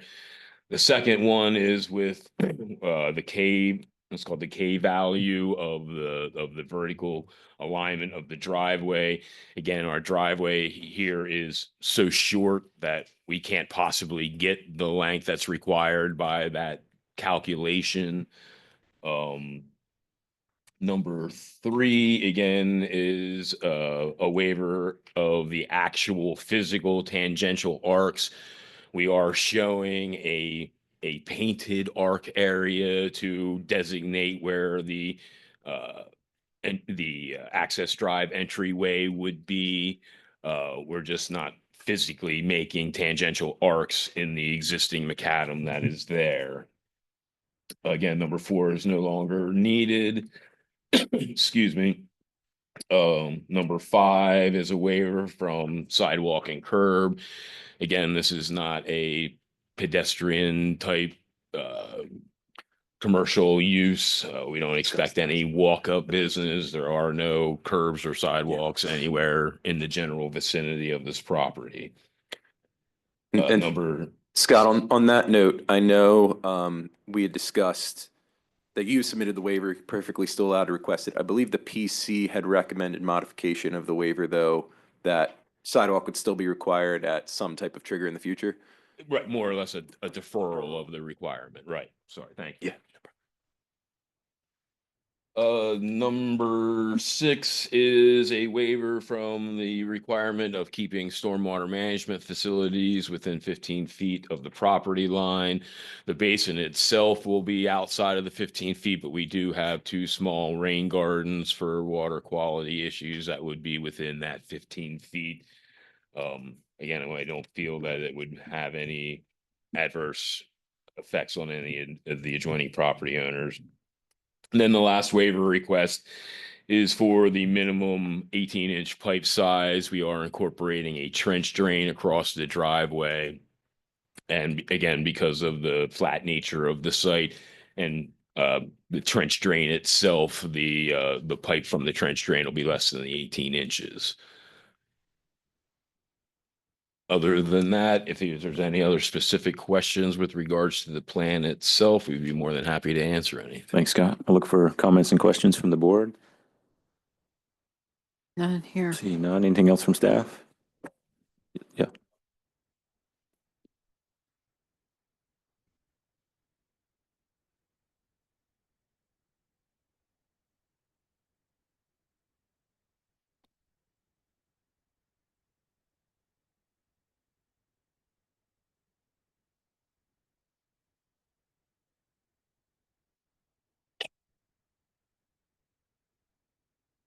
Thanks, Scott.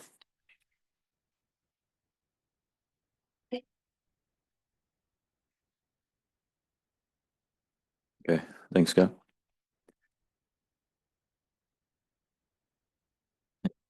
Any recommendations on that, Aaron? Have you guys?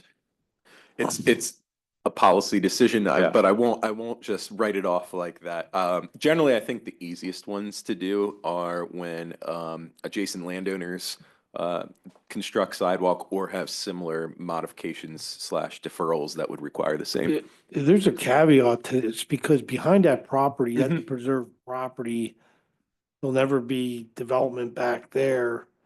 Sure. That's a unique situation there. So. Hey, I'm not going Yeah. to stand in your way if that's how you want to, if you would like to vote. I'm assuming, Dave, if I'm reading the tea leaves correctly, you'd like to possibly even just waive it because it might not ever happen. Yeah, I'm just saying, like, if we did put the deferral based upon development, to continue. Mhm. It might not ever near the end- happen. Yeah, that'll never happen. Yeah. Well, what if we also pave that alley one day?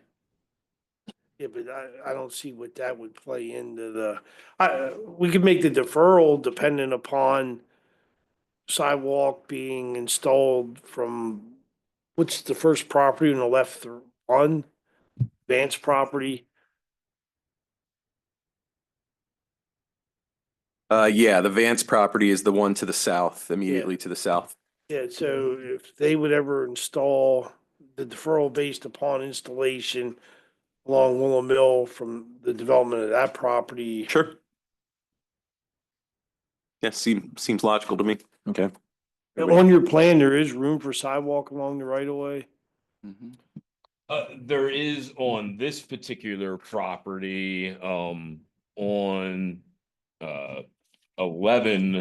Willow It's Mill, impossible. there would be, No. there would need to be some rearranging of the parking and Correct. whatnot Yeah, to so get the. we're only pertaining to, Aaron, we only can pertain to 9, right? Yes, correct. All right, well, I'd be comfortable then if for the installation deferral based upon the installation at, was it 3 or 1 Willow Mill? I don't see an address on The here. deferral would be for 9. It would be- Yeah, but he's saying the Vance trigger- property. If Trigger. Yeah, what is that? Well, that's Actually, I think that one is Carlisle Pike. 6580. It's Carlisle. It's Carlisle Pike address, 6580. 6580, yeah. Okay, so the deferral, I'll make a motion to approve the subdivision land development of 2024-7 with waivers 1 through 7, with waiver 5 being sidewalk and curb deferral until the installation along Willow Mill Road at 64 or 6580. Yeah, 6580. 6580, installation along that property on Willow Mill. Like if they would put sidewalk down the north-south, right away along Willow Mill, that would trigger it. We have a motion on the table from Supervisor Lanker. Is there a second? Scott? Oh, 4 was struck. Yeah. So it'd be every waiver but 4. Yeah, less, Okay. We have a motion from Dave. Do I have a second? Second. Harry, second. All in favor, say aye. Aye. Opposed, if any. That motion carries. Thank you, Mr. Akins. Thank you very much. Next, under subdivision and land development, we have Carstar Facility Final Land Development Plan. Gentlemen? Evening. Thank you, Mr. Chairman. Ambrose Hines from Stevens and Lee, attorney for Fred Beans, Carstar. Proposal here is that 6868 Carlisle Pike is a 24,800 square foot auto repair collision center that's being proposed. This was before you several months ago on a conditional use for this use.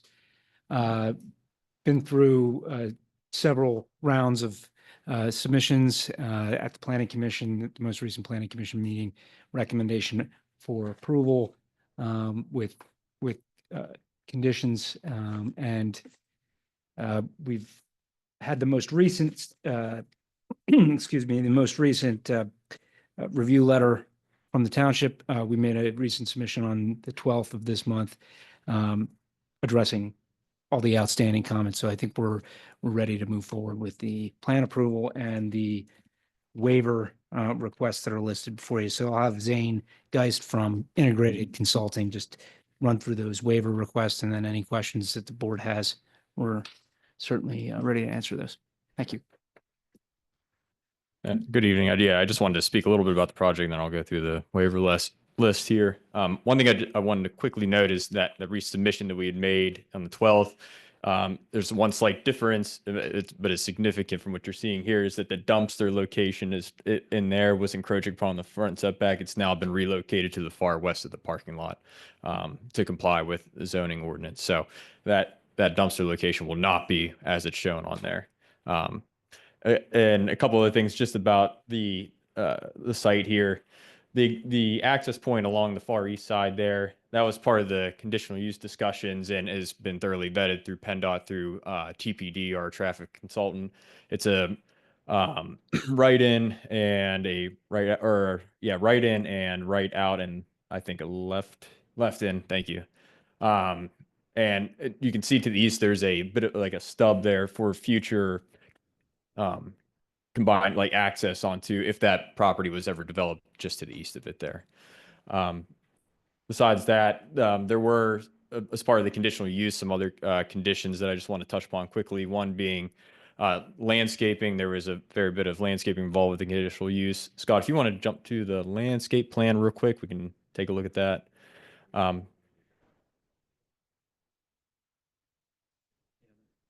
Oh, yeah. Thank you, Scott, that's the updated dumpster location there on the far left or west of the parking lot.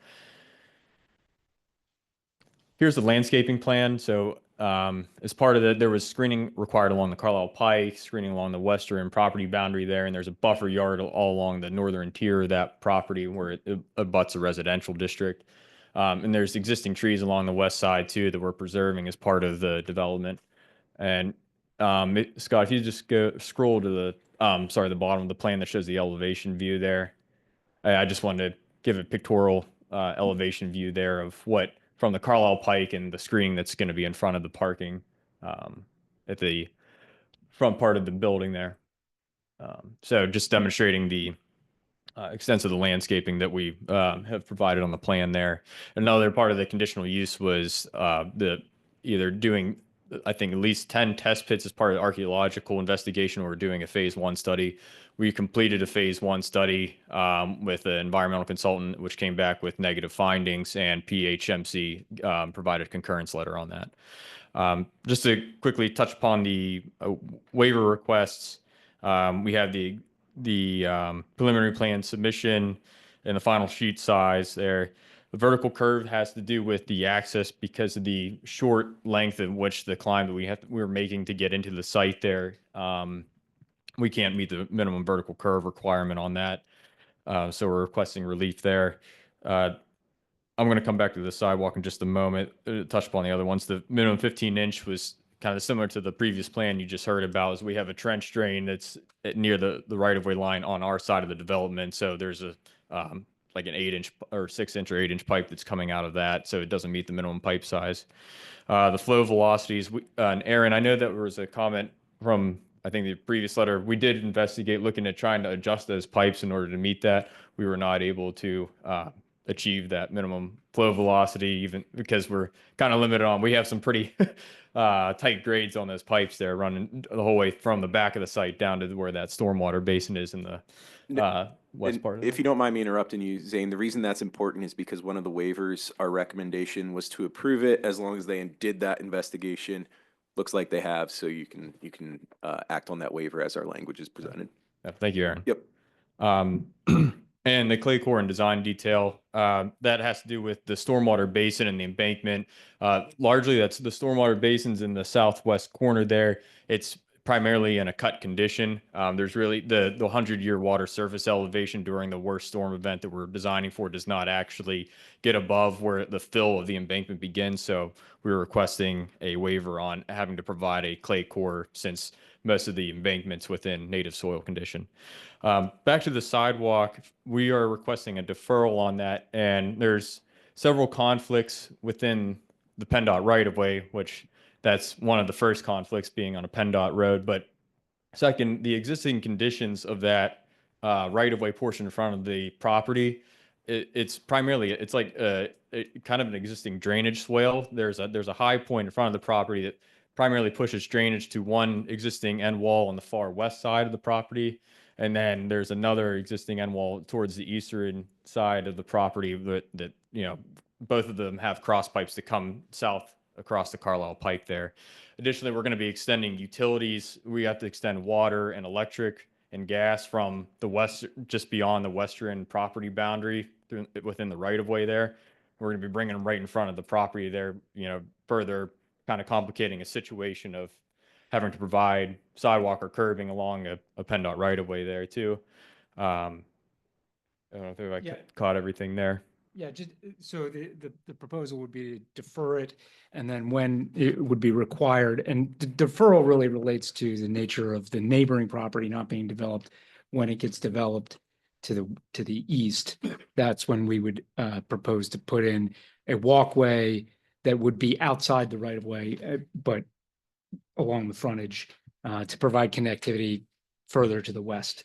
The property to the west is an existing church-owned building that's probably unlikely to be developed, but if we would provide the connectivity to that point, and then if the township wanted to have sidewalks installed further down, that's where it would go. But so the proposal really would be to provide connectivity from the property to the east when that's developed.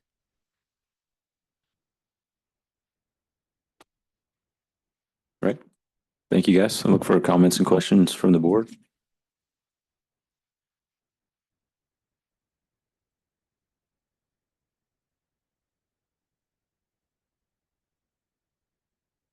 Whatever happened to the issue of a road on the side, an entry on the side of the property, that dead Well- water or what? Yeah, so when this first came before the board, actually the planning commission, the entrance was located centrally within the property. And the comment was, we wanted to be able to provide connectivity or potential connectivity to the property to the east if it were ever developed. So that's why, if you look at this plan now, the driveway has been moved all the way to the eastern edge of the property to allow for that future connectivity Okay. when that property is developed, yeah. Anything else from staff? Okay. Dave? Any question? That was nice of you, because I would have thought, if I would have been you guys, I would have asked for it to be split on the property line to help keep it segregated from your traffic flow. I mean, you guys taking one for the team on that. Well, I mean, and we're not sure what the neighboring property Yeah. owner wants to do, so it's, trying to coordinate that, we had to come in and Yeah. and take one. I mean, like most people wouldn't have wanted it.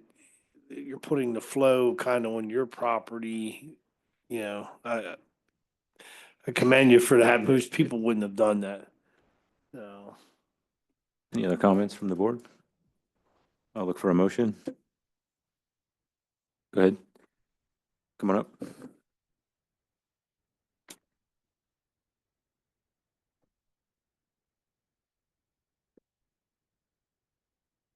Lawrence Boucher, 15 Warwick Circle. I'm just going to piggyback on the previous conversation about a trigger for the sidewalks. It seems to me we've come into a chicken and egg problem where if we defer all the sidewalks, we're never going to get sidewalks. So I thought it was a good idea last time to mention that there was a trigger. I didn't hear any discussion about a particular trigger. I'm not against putting a sidewalk in or not putting a sidewalk in, But if we defer it, I'd like to know under what conditions we would do that. And I would also like to see that maybe as a pretty standard thing to happen now. Every time we do defer a sidewalk, that we put in some kind of trigger to make sure that eventually sidewalks go in when it makes sense. I think Attorney Hines offered that when the sidewalk would be deferred until the eastern neighbor would develop. Then I would ask that to be part of whatever the motion is, Thanks, just to make Clarence. sure. Yeah, agreed. Yeah, and the reasoning behind that, of course, is if we put them in now, they're not going to go anywhere. So it would just be a sidewalk in front of the property that doesn't lead to anywhere. And Well, and the other thing, I know when they plow the pike, they're doing it at 40 mile an hour. And you're throwing that slush which has salt in it and all it does is spoil the concrete. I don't want to see, it's disheartening where you see sidewalk not being used and it's being degraded every year it's there. Yeah, well, in this scenario, that's probably not going to happen because I mean, if you look at the cartway, it's a significant distance actually between where the cartway and the actual right of way is. So, and there's as Zane mentioned, there's a fairly large swale in that area. So we probably wouldn't have that issue, but it's just a question of it's not really going to serve any purpose until that property to the east gets developed. Thank you. And so Mr. Boucher, those deferrals, when we have them, they get incorporated into the conditions of the letter that go out to approve the plan.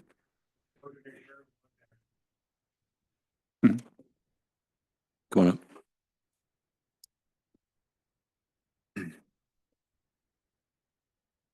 My name's Samuel Corbin. I just wanted to, again, we're talking about the sidewalk deferrals on a second property. I just wanted to clarify that there is room in your development for a sidewalk. There's not going to be problems when we say the trigger happens, we say put in a sidewalk and you go, we can't, there's something in the way. So there's no obstruction to where the sidewalk would go. Yeah, just to address that, part of the reason why we're requesting it to be beyond the right of way is exactly what you said. We want to make sure that if we, at the time comes when we need to install, there would be space beyond the right of way on the eastern adjoining lot to kind of connect into where the sort of near where that stub is there, the existing stub. So we'd come basically on the northern side of the right of way line, connect there, and then we'd be basically running it right in, kind of in front in conjunction with the landscaping that's in front, of course, but we would provide, that's where we'd have the path essentially running through there. And it may not be a exactly straight path because we might have a couple of, we have some vegetation, landscape, stormwater things to work around, but it will be definitely more constructible having it outside the right of way as a bituminous path rather than doing a full, trying to go through the effort of putting a sidewalk through an existing PennDOT right of way and drainage feature. Any other public comment? I think I saw, was there another hand? No? Okay. All right, final call. Anything else from the board? I'll look for a motion on the final land development plan and the waivers.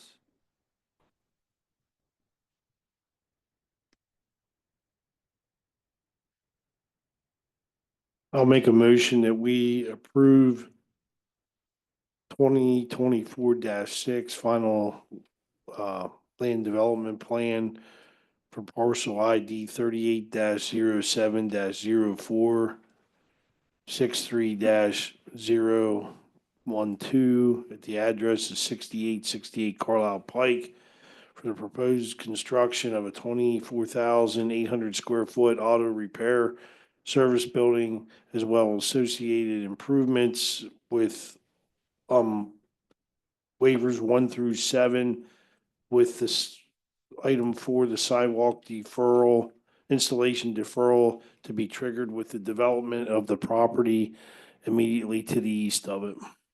A motion on the table. Is there a second? Second. Harry, second. All in favor, say aye. Aye. Aye. Opposed, if any. That motion carries.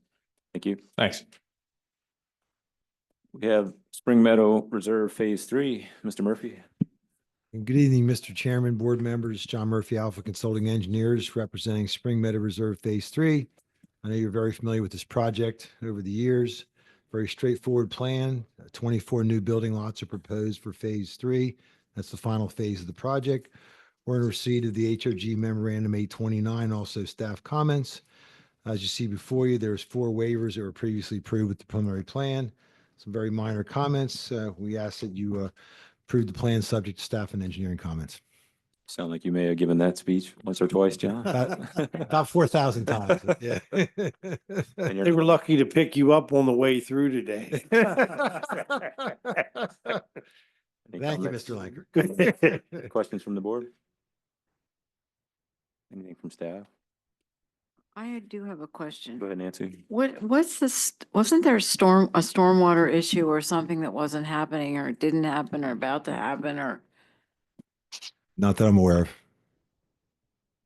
So you're where you should be with, That's, yes. stormwater. Yes, ma'am. Okay, thank you.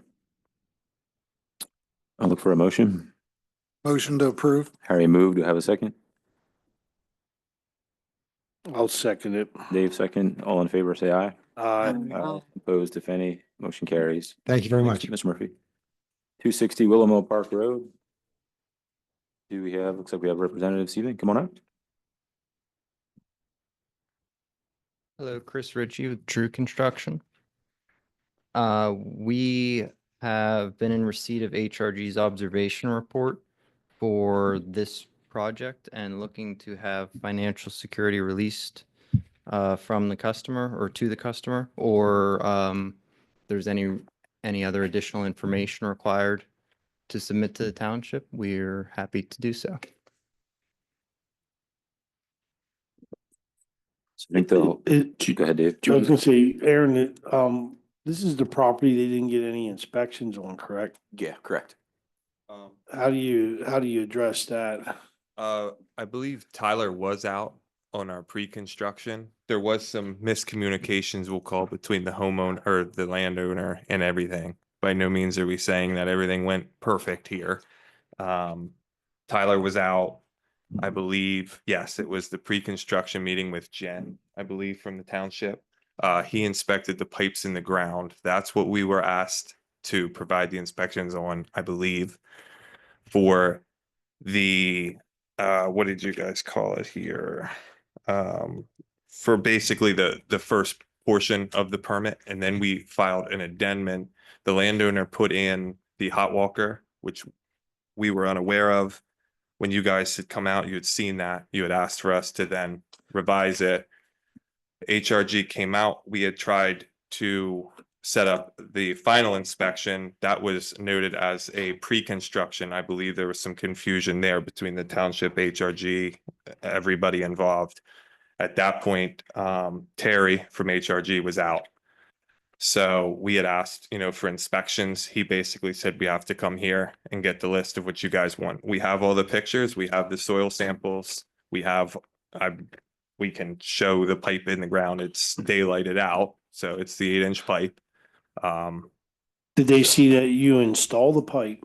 Again, Tyler was there for the pre-construction because to your comment Were earlier. they there when you installed, Yes, they were in there because we started prior and we were installing the pipe the day of the pre-construction meeting. Yes, sir. Dave, just a cut in here. So it's me. I'm over here. Oh. Right here. So we got voices everywhere. Voice from above. You got So it, Scott. the both projects were started without zoning permits, without stormwater permits, without anything. We went out there and put a stop work on the property. Then the pre-construction meeting was explained the inspections that were needed. At that time, no inspections were done because work was done. The pre-construction meeting is not an inspection. It's a meeting to notify the homeowners of what is expected. At that time, work was already done and could not be inspected. It was brought up multiple times to the property owners. And then again, the second project that came through was put in again without a permit. And the reason why there were two pre-construction meetings because it was two separate major stormwater permits with two separate IGs. So it's two instances of permits that were not filed ahead of time and uninspected work on both. So Yeah, that, That's the clarity of to that. me, that's more than a misunderstanding. We've worked with people before where, like Terry one time, that we had paving or something where they misunderstood and he wasn't out because of the fact there was a misunderstanding. This sounds like it's more than a misunderstanding. I understand, Dave, and we have a great track record with all the, you know, the local municipalities. We've never been in this position before. This was we were put in a difficult position, and I get that we're responsible for this. We've gone out of our way since we've gotten the permits to try and provide the information and work with you guys to get you what you need. I guess my ask here tonight is, can we have a list to rectify this? Is there a list of inspections or anything? I mean, we have all the information. We have soil samples, we have as-built digitally, we have the storm pipes. At the Do you have photos of when you were installing We it? do have some photos of Yeah. when we were installing it. Yes, sir. They are limited photos on that, but they are kind of a limited. So you know. at the pre-construction meeting, I believe Jen was there for both. I wasn't Yes, sir. there. Jen was but- there for both. Correct. And it's clearly stated on HRG's pre-construction meeting what inspections are needed and when they're needed. So anything that's on the financial security will need to be looked at. Now, the predicament that we're in is with the Board of Supervisors needs to make a decision. Typically, when this happens on other properties, there's some type of destructive testing or ripping stuff out and replacing stuff. So that's a decision that the board needs to look at. I don't understand. What Are you is saying that? just in What terms part? of getting the cross section of the? Correct. for the They need to stormwater verify. They need to structure? verify everything that's in there. If it was a seepage pit or something, we need to make sure the type of rock that was in there. We need to see how much is in there. We need to see the pipe, make sure that's perforated, make sure there's a clean out, things like that. Sample testing, all those things is supposed to be done prior. So again, we're looking to the board for a decision on how we're going to try to rectify this, because in other scenarios, there was either destructive testing or we took another option that HRG has provided that, has supplemented it in the past. So my comment back to that, I agree with you. There is a list of inspections on there. These ponds are quite simple. There's no perforated pipe. It's basically just downspouts from the stable building that goes into the pond. So it's not capturing any water. The other one from the hot walker is just a shed into it. Again, just an infiltration pond. So on the list that we got, I believe it was just the soil samples for the hot walker, which we can provide. And then there was, while we were installing the pipe, I believe, for the main pond. How big are the pipes for the downspouts? They are 6-inch downspouts that go to, I believe, an 8-inch. Correct. To an 8-inch that is roughly 75 to 100 feet to the pond. I mean, the only way you can TV to see the pipes there. And if there's, but like I've always worked with people like coming in, cause I have a background that sort of thing where there's a misunderstanding. This is defiance, if you ask me. That's where I'm looking at it. Just, Yeah. I'm being honest Yeah, with you. Yeah. and to be honest with you, the hot walker pond, that was not our call by any means, Yeah. and I'm not trying to wash my hands. Oh, no, but see, I think you should have said to the homeowner, look, hey, you're putting us in a bad situation. But the hot walker, the customer, they hired a separate contractor from out Oh, of state to come yeah, in. we We weren't involved in the construction of that. So the customer said, hey, this is what we're going to be doing. And we were working on the addition on the other side. They said, can you help us out with utilizing your civil engineer FSA to design and submit the appropriate stormwater for this hot walker? That again, they hired an out-of-state contractor named Kraft to install that hot walker. It wasn't any part of our contract with the customer. So that was our, I don't want to say boon, but trying to help them out in terms of, because the hot walker is what generated the stop work permit in the first place, which we complied with, and then tried to help them out with Well, I'm installing the pond. sure you're gonna do work in the township. Again, to me, you don't wanna get on the bad side of our staff because Terry, has a tough job with HRG. We push down on him to ensure these kind of things don't happen. So, he gets pressure from both sides. So like, and I try to back him as much as I can. We give him authority, this isn't good. Understood. And that's where we're just trying to make sure that we're helping the customer out to the best of our ability for a decision that they made to construct a structure outside of our scope. Dave, and to be clear from staff, like we're just trying to treat everybody the same. We're not singling you guys out or anything like that. That's why we have this in place, that you come to the board to ask for this reduction, because it's out of staff's hands and it's out of Terry and HRG's hands. So I just want to make sure that, I know we've had conversations before. It's not that the township's going after anybody. It's the fact that this is the protocol that we have placed in, and we need a policy decision from the board. We've pushed on Understood. HRG and Terry before. He's only doing his job, but Aaron, what needs inspected? The installation of the pipe? The pipe, the soil, and then the berms should have cores in them. And we weren't there to see the cores. So For, you mean for the berm of the pond? yes, correct. So there's a variety of ways we could ensure that those were installed. It depends on if the board would like to, pursue that, or if the board would like to go with the default of, remove and replace. But it's up to you guys. I can work with either option and come up with solutions for either.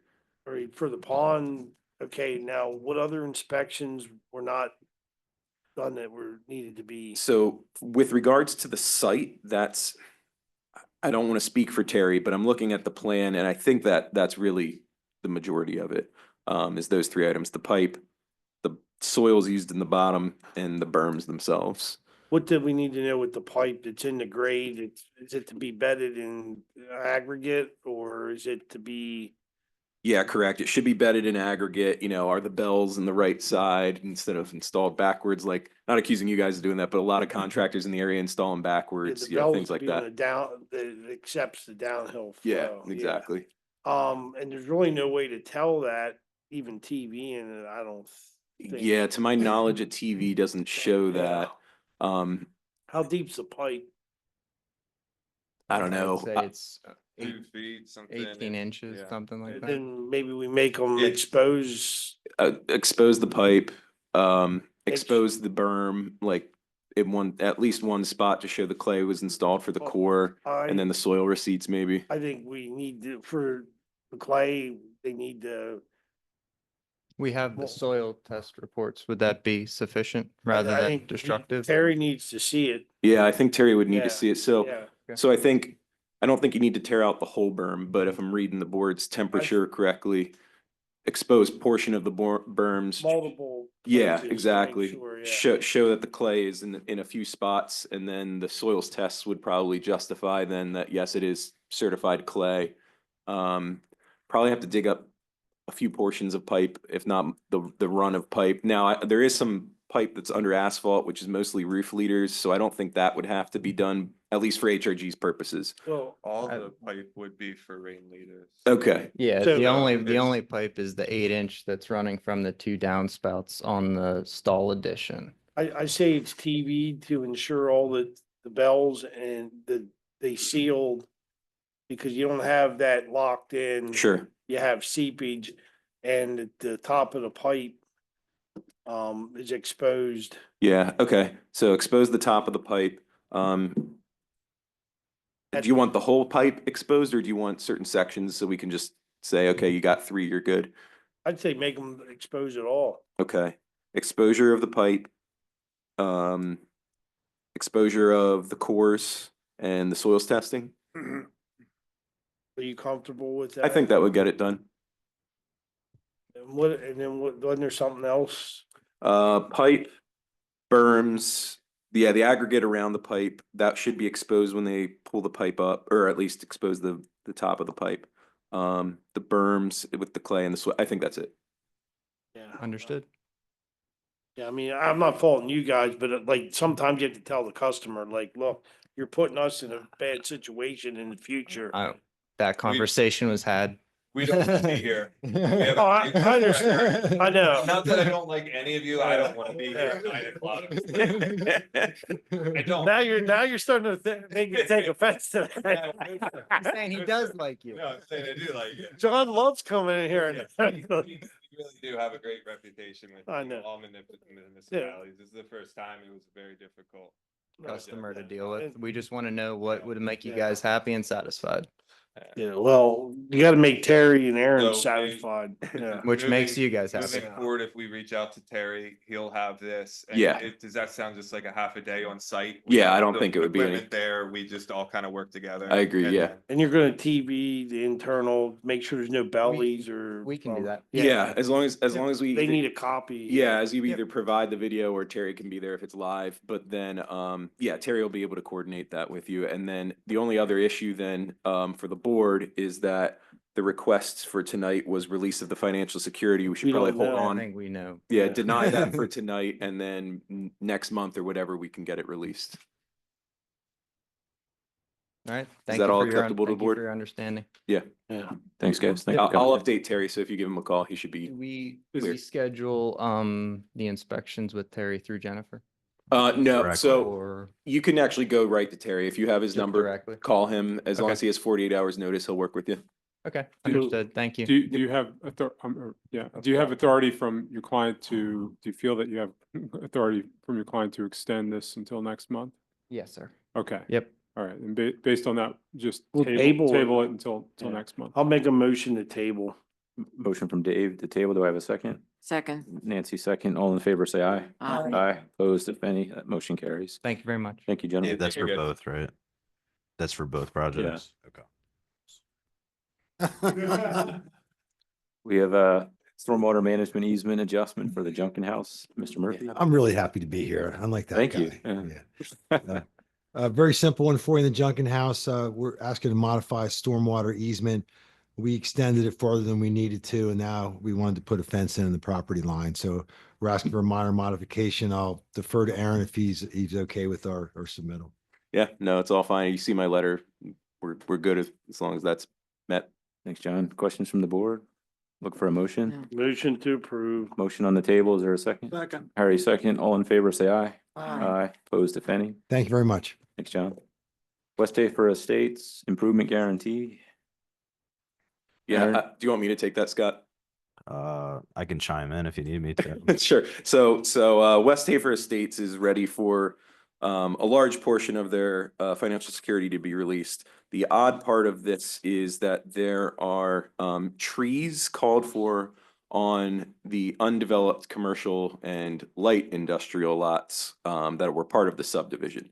So generally for lots like that, and the board has prerogative to make their decision either way on this for the record. Generally for lots like that, screening is not required at this stage. It's required when they file for like a stormwater permit or something to develop that lot.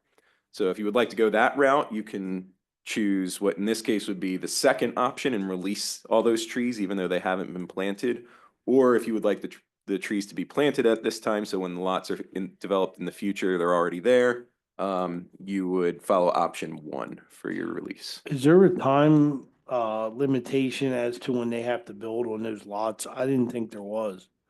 I mean, it depends. So if you're looking at it from the perspective of the MPC, they have 5 years to comply with the conditions of the plan. So they should have those trees in within 5 years of the last work on this, which it's still ongoing. So I'd say it's still going to be a while if you go Yeah, that route. But like the lot right there where from where the arrow is over to Keener, if they Right. decide not to build for 10 years, So They could do that. To clarify, this plan was to re-subdivide some lots over here. It was subdivision only. There was no land development depicted on lot 6 for that. Correct. So it was just they decided to put trees on that light industrial side on the plan. Now, if there's a plan that would be proposed here, a tree buffer would be required by the ordinance anyway. So really what Aaron's saying is, doesn't matter. you gonna make them put the trees in now for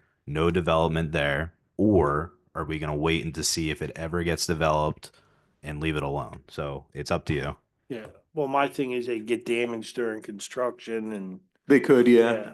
Well, and you know, if they, you know, once the developer's gone and those trees die, they die. So It's up to you guys. So yeah, it's up to you guys if you guys want trees in now, or we wait, or you know, if something ever goes there, or it just never gets developed and no trees are there. What kind of trees are you talking about? Were they arborvitae? Yeah, it was some type of evergreen. Yeah, Yeah, and then you'll end up with, bagworms or something on them and they. possibly, yeah. Yeah, I say we wait till they develop the site. I don't disagree with that. If so, that would be then option 2 for a final remaining balance of $22,151.17. Look for a motion.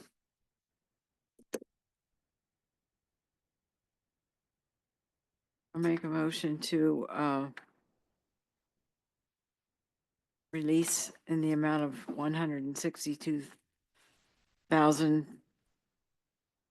No, $162. Is that what, 100? I can't read it. So there's a digit missing because it has 162,000. Something. Oh, Oh, you're saying on the agenda. Yeah, I see what you're saying. For the record, I did not write this. Yeah, it would leaving be. a balance of $22,151.17. We have a motion for option B. Is there a second? I will second Dave that. second. All in favor, say aye. Aye. Opposed, if any, that motion carries. Engineering update, Mr. Moyer. Yeah, I got Hands it. clean there, Tyler. Yeah, Tyler lucked out tonight. I will be giving you a pretty big update tonight.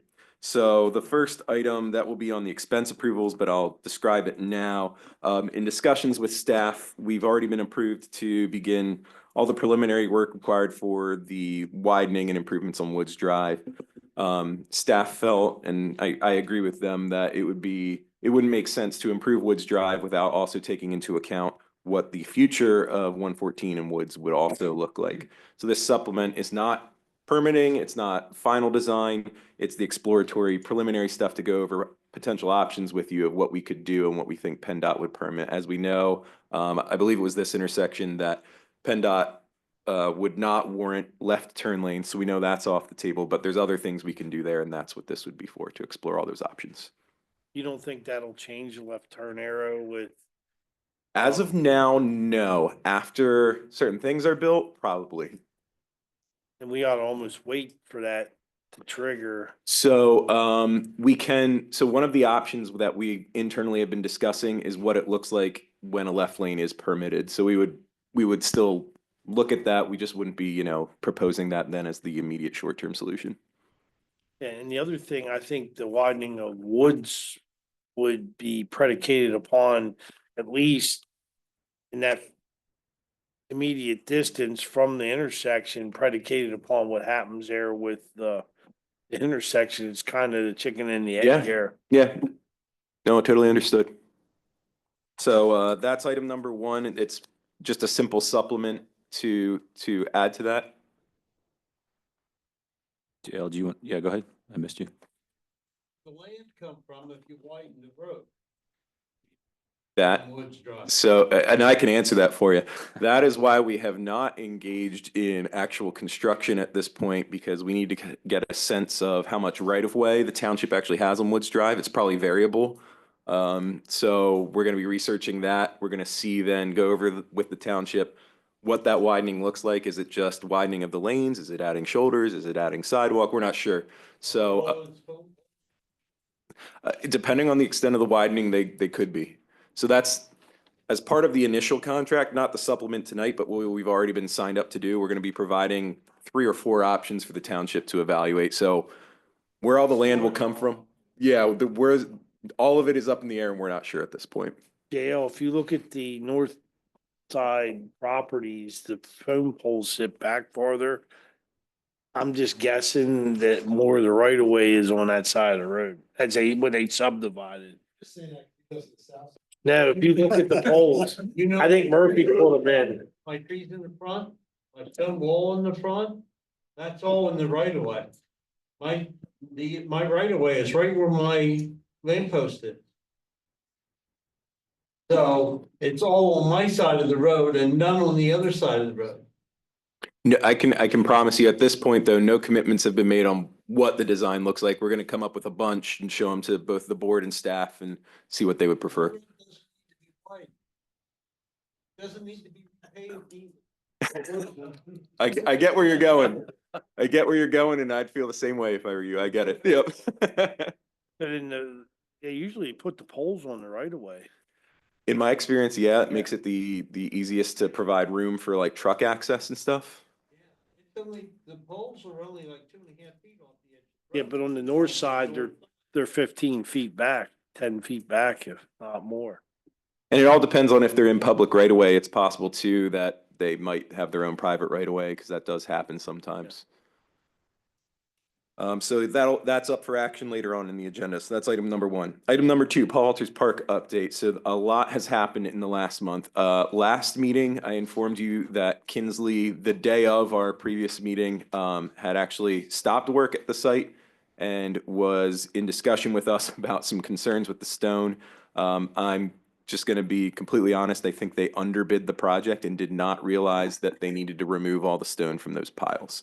So we did get that solved. It took 2 weeks of back and forth. But ultimately Kinsley did accept that removing the stone from those stockpiles is their responsibility and that there were no change orders justified to pay them for that. They have remobilized to the site and are removing the stone. Now, I don't want this to be seen as disparaging of Kinsley because they're actually doing great work out there from what we can tell. But just to make sure there's no games that are played with trying to make up their losses, we do have Terry out there quite often. And in fact, we have been authorized for full-time inspection. The other thing is that full-time inspection, again, is to make sure there's no games being played on prices and work. The other thing is because the project was likely underbid, now this has not been admitted by Kinsley, but it's my suspicion, it was also underscheduled. So they did not have enough equipment and crews committed to the job to get it done by our completion date of November 30th. So we have authorized weekend work, but only for stone separation. Any actual grading of the site still needs to be done during the weekdays so Terry can be there. And then they're going to come back to us with a request for schedule adjustment. We don't know what that request looks like. I'll let you know probably next month. And if it's reasonable, because we actually don't have any work planned on Paul Walters Park till probably next year, we may have a suggestion for you to accept that schedule extension. Were they to do seating? Yes. So that's pushing. Honestly, I don't think they would be able to seed properly anyway this year. So they'll have to temp seed it right though with annual rye. Yes, so they'd probably do annual rye to get that quick growth and then do some, in other areas, they are committed to having, per the contract, do some permanent meadow seeding and other seeds in different areas. They would have to come back in the spring and do that. And that would all be incorporated in that change order. My question next year then, is there to be final seeding then? There is in some areas, and that if they would come in with this change order and the board would want to approve it, one of the items that we would require is that A, it's no cost to us for this additional work that they may have to do, but then B, that the final seeding is done appropriately in the spring. But the whole site's not getting final seeded. No, so a lot of the areas still have like future improvements like trails, pavilions, whatever. Those areas are going to just get temporary seating to hold it together until those future improvements would be installed. But annual ride's 1 year. Yeah, you're right. So annual rye would not, well, clearly last because of the name. But the plan is we already have grants in place that the future improvements in those areas would be installed next year, late next year or early 26. Yeah, that'd be my concern. And we end up with the E&S Yeah, mud pit. problem. Yeah. Next year. Yeah. We don't get that. Goal is to go out to bid next. Our goal is to go out to bid with the next phase with the grants from DCNR and CFA. Yeah. We have them? Or We have those grants. Those yeah. are in hand. Okay. Yeah. So we gotta make sure. Yeah, so as soon as because it will, and plus the HATS grant for the Joe Ricky Trail, like those 3 phases are coming out to bid next year. Yeah. And it was requested by those grant agencies that their work not be a part of the grading. So that's kind of why this, and also just by the logistics of it, the grading had to come first anyway. But yeah, I do not anticipate that we would let it sit for a year. Yeah, that would be my concern. Yeah, agreed. So that's the update on Paul Walters Park, no action needed. Hidden Creek pickleball courts. So it turns out, we had initially suggested, well, let me restart. There is, money on hand at the township through various means, not through township revenue, but a grants and a donation. Is that right? DCD Greenway Trails and Recreation Program Fund. Perfect. To construct 2 pickleball courts at Hidden Creek. We've already received permits because that's in the floodplain for that. But when exploring doing this through CoStars, it turns out there is not a single contractor in CoStars that does this work. It would have to be 5 or 6 separate contractors to get a pickleball court done. So rather than doing that and having them all point at each other and have all these possible intermingling fights, we discussed it with staff and we feel that the best solution is to simply do a simple design, because what's on the permit is literally just some lines on a plan. It's not something you can build. Do a simple design, especially taking into account ADA compliance. Put together one of our contracts, take it out to bid. So we do have one contractor, and if then their subcontractors do something wrong, we have one person to point the finger at, and then do construction inspection as that all happens, as well as the contract administration. We lighting, this being No. lights? We're, No we have lights. 5, really, it would just be site work and the paving. You'd think. And then the But then you color have the paint, the paint Color company is its own CoStar contract, the fence is its own, the excavating its own, the paving is its own. We would have had 5 different contracts that we would have to coordinate. I see between. 3, because somebody that does site work, usually the bigger ones have paving But company. think and- about CoStar program though, right? That contractor's only allowed, even though they may do more with their company, under that contract, they're only allowed to do that certain thing when it comes to the Park and Rec CoStar category. So Aaron, okay, you're saying the grants will take care of the pickleball court, Correct. correct? Yeah. Okay, once the pickleball courts are installed, aren't we liable to take care of the pickleball courts? Yeah. So we're spending taxpayer dollars to take care of the pickleball courts. And the other thing that I wanted to say was, you know, like East Pennsboro has the indoor courts and stuff, and there's some other places have indoor courts. And you can play pickleball all year long, but you can only play pickleball at certain times during the summer, spring, and fall. Sure. On our pickleball courts, why should we put them in? That's not, I didn't have any policy decision on that. I'm just helping with the design. You'd have to, I guess, talk to staff and the rest of the board. Because if we have to take, It's take been care, part of the plan for probably 2.5 years. but it still comes back on the taxpayers because you're gonna have to take care of them after they're built and everything else. Yeah, I mean, it's kind of the same, but we have to cut the grass and we have to put fertilizer on it. I mean, that's part of what we do to keep our parks enhanced and also our parks. We take care of the tennis courts. at We Pleasant do, Hill. and the basketball courts and all the things It's that the goes. park amenity. I mean, Paul Walters Park, we're going to be putting in tennis courts, pickleball courts, basketball courts. I mean, that changes our whole direction of how we want to build out a park. Like it's a park amenity. It's part always, of- it's been there. Part of building a park. Aaron, question for Sure. you. The 44,220, what are we getting out of that? So it's 3 items. One, and it's roughly 13,000 each. One would be the actual site design. So you could always put that on the contractor. And what we decided in coordination with staff was to not pursue that, because an experience we actually recently had in another municipality in the western portion of PA, the contractor got ADA compliance wrong, but because it was their design, there really wasn't much that the township could do, and then they had to reconstruct certain things. So roughly 13,000 is coming up with the design for the access, ADA compliance, specs for the surface, all that stuff, and putting together an actual biddable plan.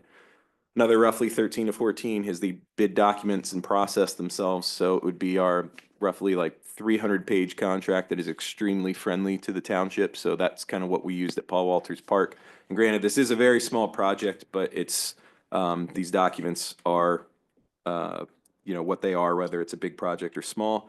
And then the last bit is time and materials, 13 to 14,000, I believe, for inspection. Now, granted, if it's a good contractor and everything's going well, we do not need to spend all that. It's just in there if necessary. Yeah, I just thought for the scope of the project, that's a lot of money. Oh, it is. I actually had a call with Tyler a week ago. I was like, Tyler, this is a lot bigger than even I anticipated. But once I talked to my staff and what all was happening and coordinated with Tyler, I actually, even though I still think it's high, given it's just 2 pickleball courts, it's what it would cost to take an ADA compliant design out to bid and inspect it. There's no wiggle room there. Like Yeah, I promise you that I actually worked extremely hard to cut as much out of this scope as possible because I knew, wow, this is going to look, bad possibly in the public view, but it is the bare minimum that we could come up with just because there's just 3 completely different phases to this project: design, bidding, inspection. And if you don't, I won't be offended if you deny the contract. I want to help Tyler get these pickleball courts built as best I can, and I want to help the township have it. But if that's beyond what the township wants to pay, I totally we understand. build them where I worked. I helped do some of the work. Yeah, I get it, and I think it's like it's one of those, like, you have a sledgehammer, so everything looks like it can be fixed with a sledgehammer solutions. But at the same time, I don't think township staff and public works, the part of the reason for this, has the capacity to do it. So that's why we requested to help. So I get where they're coming from. They're kind of in a pinch. But again, I won't be offended if the board would decline the contract.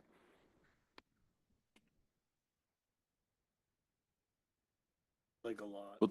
So then. We'll take we have it as number 2 then, right? Under the expense. Yeah, I mean, however you want to handle Well, the talk discussion about now or discussion during expense report. Let's get through the maybe Sure. traffic impact and. Yep. Let me go back to the agenda. And then the last one was traffic impact fee update. So we have been discussing the traffic impact fee for a while. I think we've got a sense of what data can be carried over from the 2017 study and what cannot be carried over. Now, the last point of discussion is working with Sean because the statutes are kind of vague on what constitutes a new traffic impact fee study versus what, qualifies as an amendment. And then there's even then different types of amendments and updates. So we have a meeting next week to kind of sort through what that actually looks like to be legally compliant. And once we have that decided, we'll have a scope and proposal to you next month for decision making. So that scope would be twofold. One would just be the traffic impact fee update itself. And then the second part of it would be an option for the board to consider at the recommendation of the Planning Commission, which would be the township-wide traffic count for a snapshot of what traffic looks like. And that's it. We can move to, unless you have questions on that, move to expense approvals.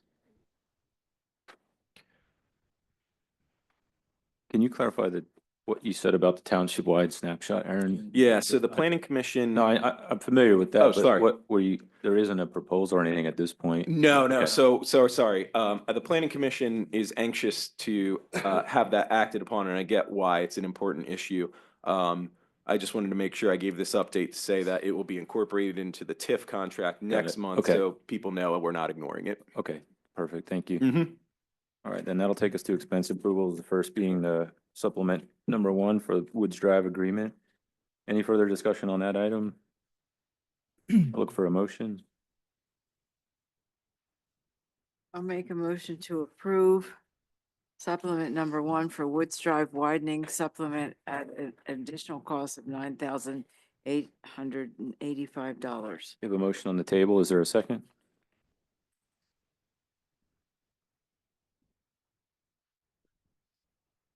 Second.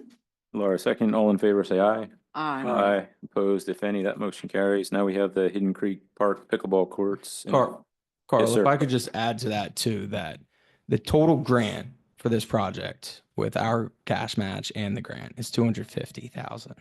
How much? 250,000. Part of the grant money, I believe it's 15% off the top of my head, can be used towards engineering. If you look at just installing 2 pickleball courts, South Middleton just did it this year or end of last year. They put in 2 courts for about 180 to 190K. So we have room in the grant money to possibly cover all the engineering. I'm willing to work with Aaron to try to get some more definitive estimated costs on what this may be once we go out to bid to understand exactly what we can cover out of the grant fund for the engineering. Didn't we also get a private donation for that particular There part? is also there is a donation. We used about 6,000 of that Okay. for the permitting through DEP for this project. So we do have an additional around, say, 20 to 25K without looking in the book right now to also put towards improvements at Hidden Creek Park. Yeah, you've been planning this for a while. I'm staying the course. on Well, it. I will say something. I don't care if it's grant money, if it's tax dollars, if it's a donation, it's somebody's money. And to say, well, the money's there, let's not worry about it. I'm not saying don't worry about it. I'm offering it as a suggestion for you guys to keep in mind that the grant money is also going to cover part of the engineering, Yeah, I'm, if not all of and it. it's nothing against Aaron or HRG. I get it. I think the cost is excessive. Yeah, It's- I get it. The only other thing I'll mention too is just that the inspections are T&M. We don't necessarily have to spend the 13,000. It could be almost zero and be 30,000 in the end total. The other thing too is a large portion of this is ADA compliance. We're going out and surveying all the points to make sure it happens. If you would like, we can always, and this is what happened in the West and went wrong, we can skip some of those scope items and bring this back to you next month to reduce scope and cost, but it's risky. I would almost not want to go down that route just because I don't want to see, a non-ADA compliant path get built and then you have to reconstruct it on your own money. But it's up to you guys. I get where you're coming from, Dave. Yeah, my comment was just to hopefully put at ease, Harry's comments about using taxpayer money, that this could be totally funded by the grant. Yeah, but you still have to take care of it. Then It's yeah. like anything else. You got to take care of it. I understand that. Yeah, then, we have a Public Works Parks Division that takes care of our parks, yes, I realize that. yes. I Go do ahead, Gary. personally think some of this could have been done by staff too, so. I'm gonna be honest with you, Dave, I don't have the time with everything else going on my desk right now to manage 4 CoStar contracts. No, I'm talking in-house forces, site work and stone base prep put in. We got a lot of projects going on in the township right now. Go ahead, guys. My name's Adrian Garcia. I live at 27 Maple Drive. As a taxpayer, I want my money going to maintaining our parks and our roads. This isn't to maintain. I know this isn't to maintain, but your concern is the maintenance costs of these pickleball courts that you're worried people won't use. I will use them. I would like my taxpayer dollars to go toward maintaining these parks. Hey, that's fine. I just don't want to hear any complaints I know. down the line. I'm That- voicing okay. my concern. Okay, that's. Thank you, sir. Thank you. Go ahead. Just Samuel Corbin I talked to earlier, but just throwing it out there, I don't know how this would affect things because he talked about the permitting because it's in a floodplain. A lot of parks I've been to play pickleball, they have 4. How would it, I mean, it'd be more bang for your buck on the engineering side if you just build 4. Is that feasible? Yeah, I don't think 4 was within the scope of the grant and the permit was only for 2 because of that. So Okay. we'd have to redo it all. We don't have the space with the soccer fields down there too. We don't want to take away from soccer activity. Never mind. I get where you're coming from, Sam. It makes Thank sense. you. Thanks, Sam. All right, I'll look for a motion then on the HRG proposal for the pickleball courts. I'll make a motion to approve utilizing HRG for engineering and construction services for the construction of pickleball courts at Hidden Creek Park in the amount, in an amount not to exceed $44,220. We have a motion from Nancy. Is there a second? Second. Or a second? All in favor, say aye. Aye. Opposed? if any? Opposed. Harry? Fine. Okay, motion carries 4-1. All right, that brings us to personnel matters. We have a planning commission appointment. Ms. Kelly Palmer, thanks for joining us tonight. Any comments for Kelly before we vote? Public comment allowed? Sure. Well, I don't have. Okay. I do have one comment. Thank you for doing the interview. I definitely appreciate the answers that you gave during the interview. Thank you again. And I'm sure you'll be a really good for the board. Thanks, Harry. Thanks, Kelly. All right, I'll look for a motion. I was just gonna Good. say to Kelly, I've met you before in the cemetery. Do you? We'll have to get that story later, John. That's Nancy's standard answer. She met him in the cemetery.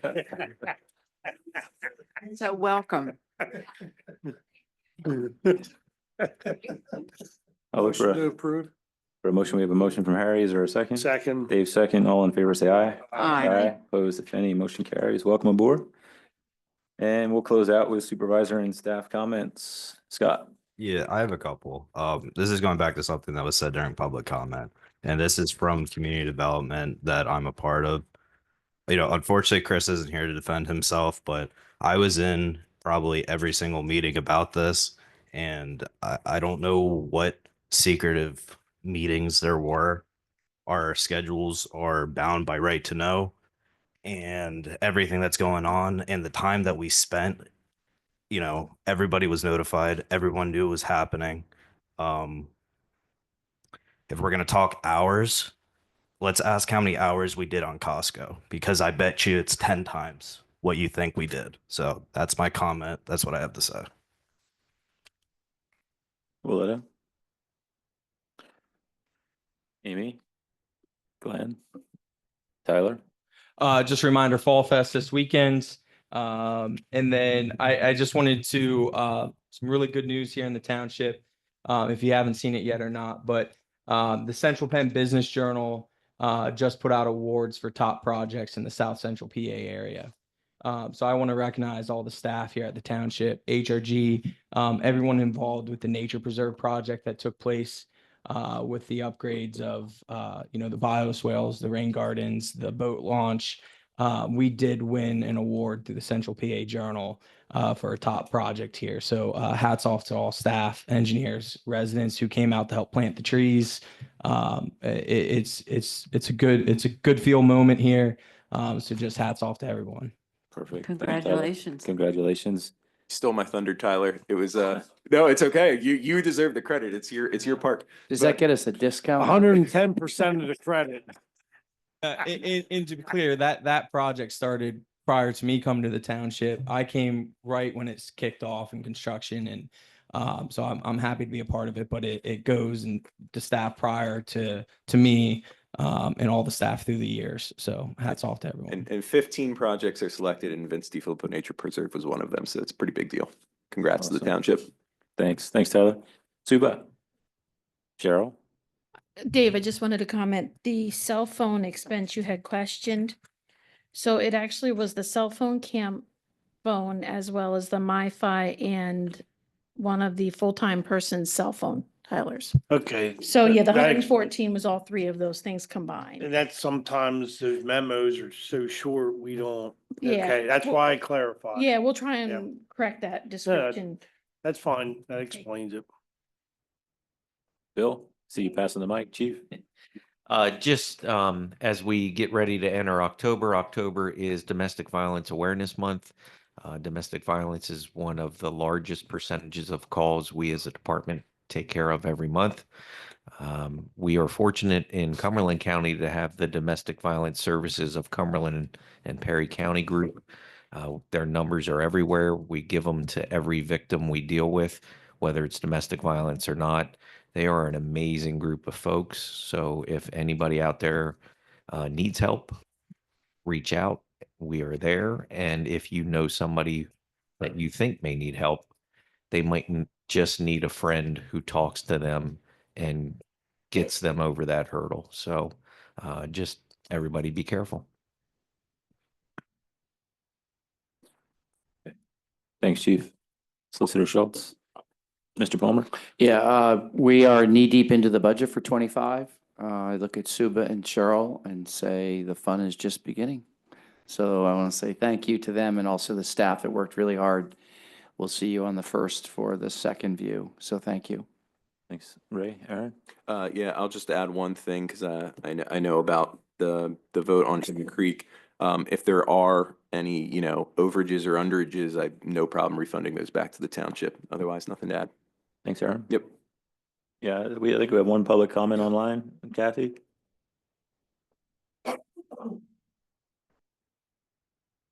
Carl. Go ahead, we can hear you.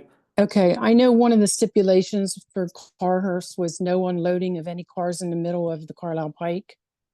Last night I was coming home and I will say this rarely happens. I see it a lot in Hampton Township, but them unloading cars in the middle of the Carlisle Pike. Last night I was coming home and it was dark.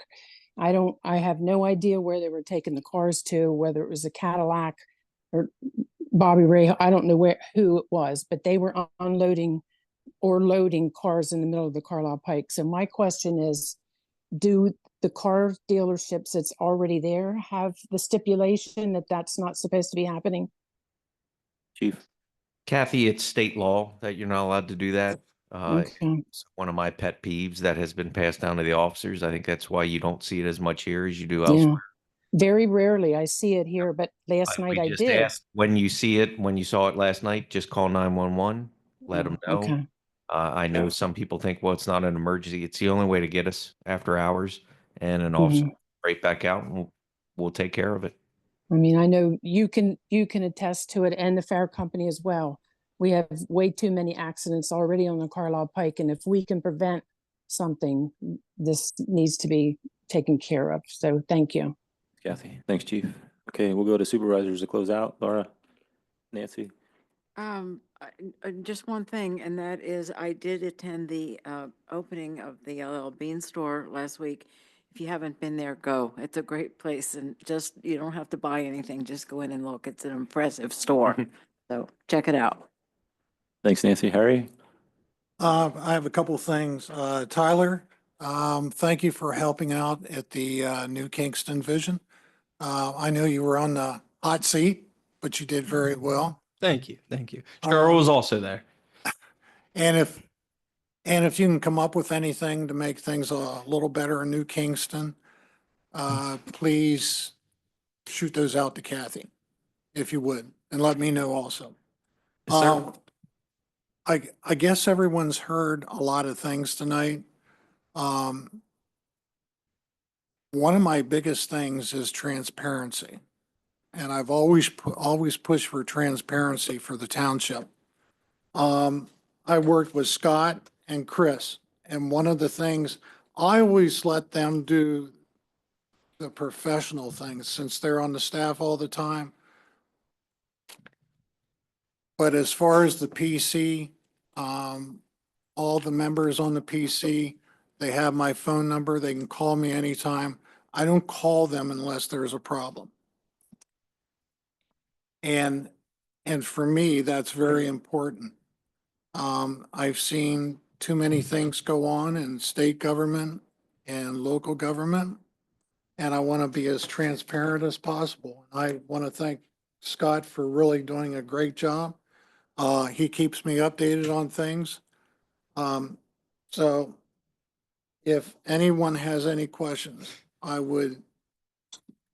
you're more than welcome to call me anytime about anything, and I'll be happy to talk to you. And as far as Aaron, thanks for what you've done for the PC and for this board also. Yeah. I know you've done a really great job. It's a and I privilege. appreciate it. Yeah, thank you. Dave? All right, first thing, Nancy's having cookies and milk up at the cemetery, so if you want to meet her tonight. On at the October cemetery, 31st. There's a big group that goes there. She knows a lot of people. No, Oh, seriously. Is that Halloween night, Dave? Yeah, On the she 31st? gives 110% of her cookies out, Tyler, so you'll be there. But on a serious note, I want to say I've never once seen in my, probably 15, 16 years as a supervisor, any member of the community development do anything that was behind the scenes. I think they've always followed the rules. We've had an excellent core staff, at least the last 5 years I've seen, if not before, we've had some good individuals there. I do not believe that they were doing any meetings covertly or secretly. I'll say that publicly to defend them. I think Scott does a yeoman's job of maintaining the ship and doing what's needed to be done. And we had that as well with Chris and other people in the past.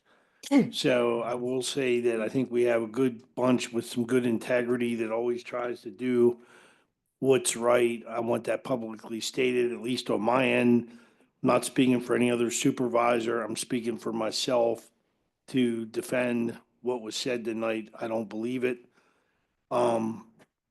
Also, I'd like to tell Aaron, no hard feelings. This is my view as No, I to the get it. cost. You know what I think of you. It's all A plus. I don't want you to think anything of the difference, but I exercise my 20% there. It does Yeah. not change anything. I get it. I still look at you as a son, so we'll keep it there. And with that, that's all I have to say. I just hope I'm invited to the cookie and milk party. I think we could all use that after tonight's meeting. I don't have anything else to add. Any objection to adjournment? All right, meeting is adjourned. Thanks, everyone. Have a great evening.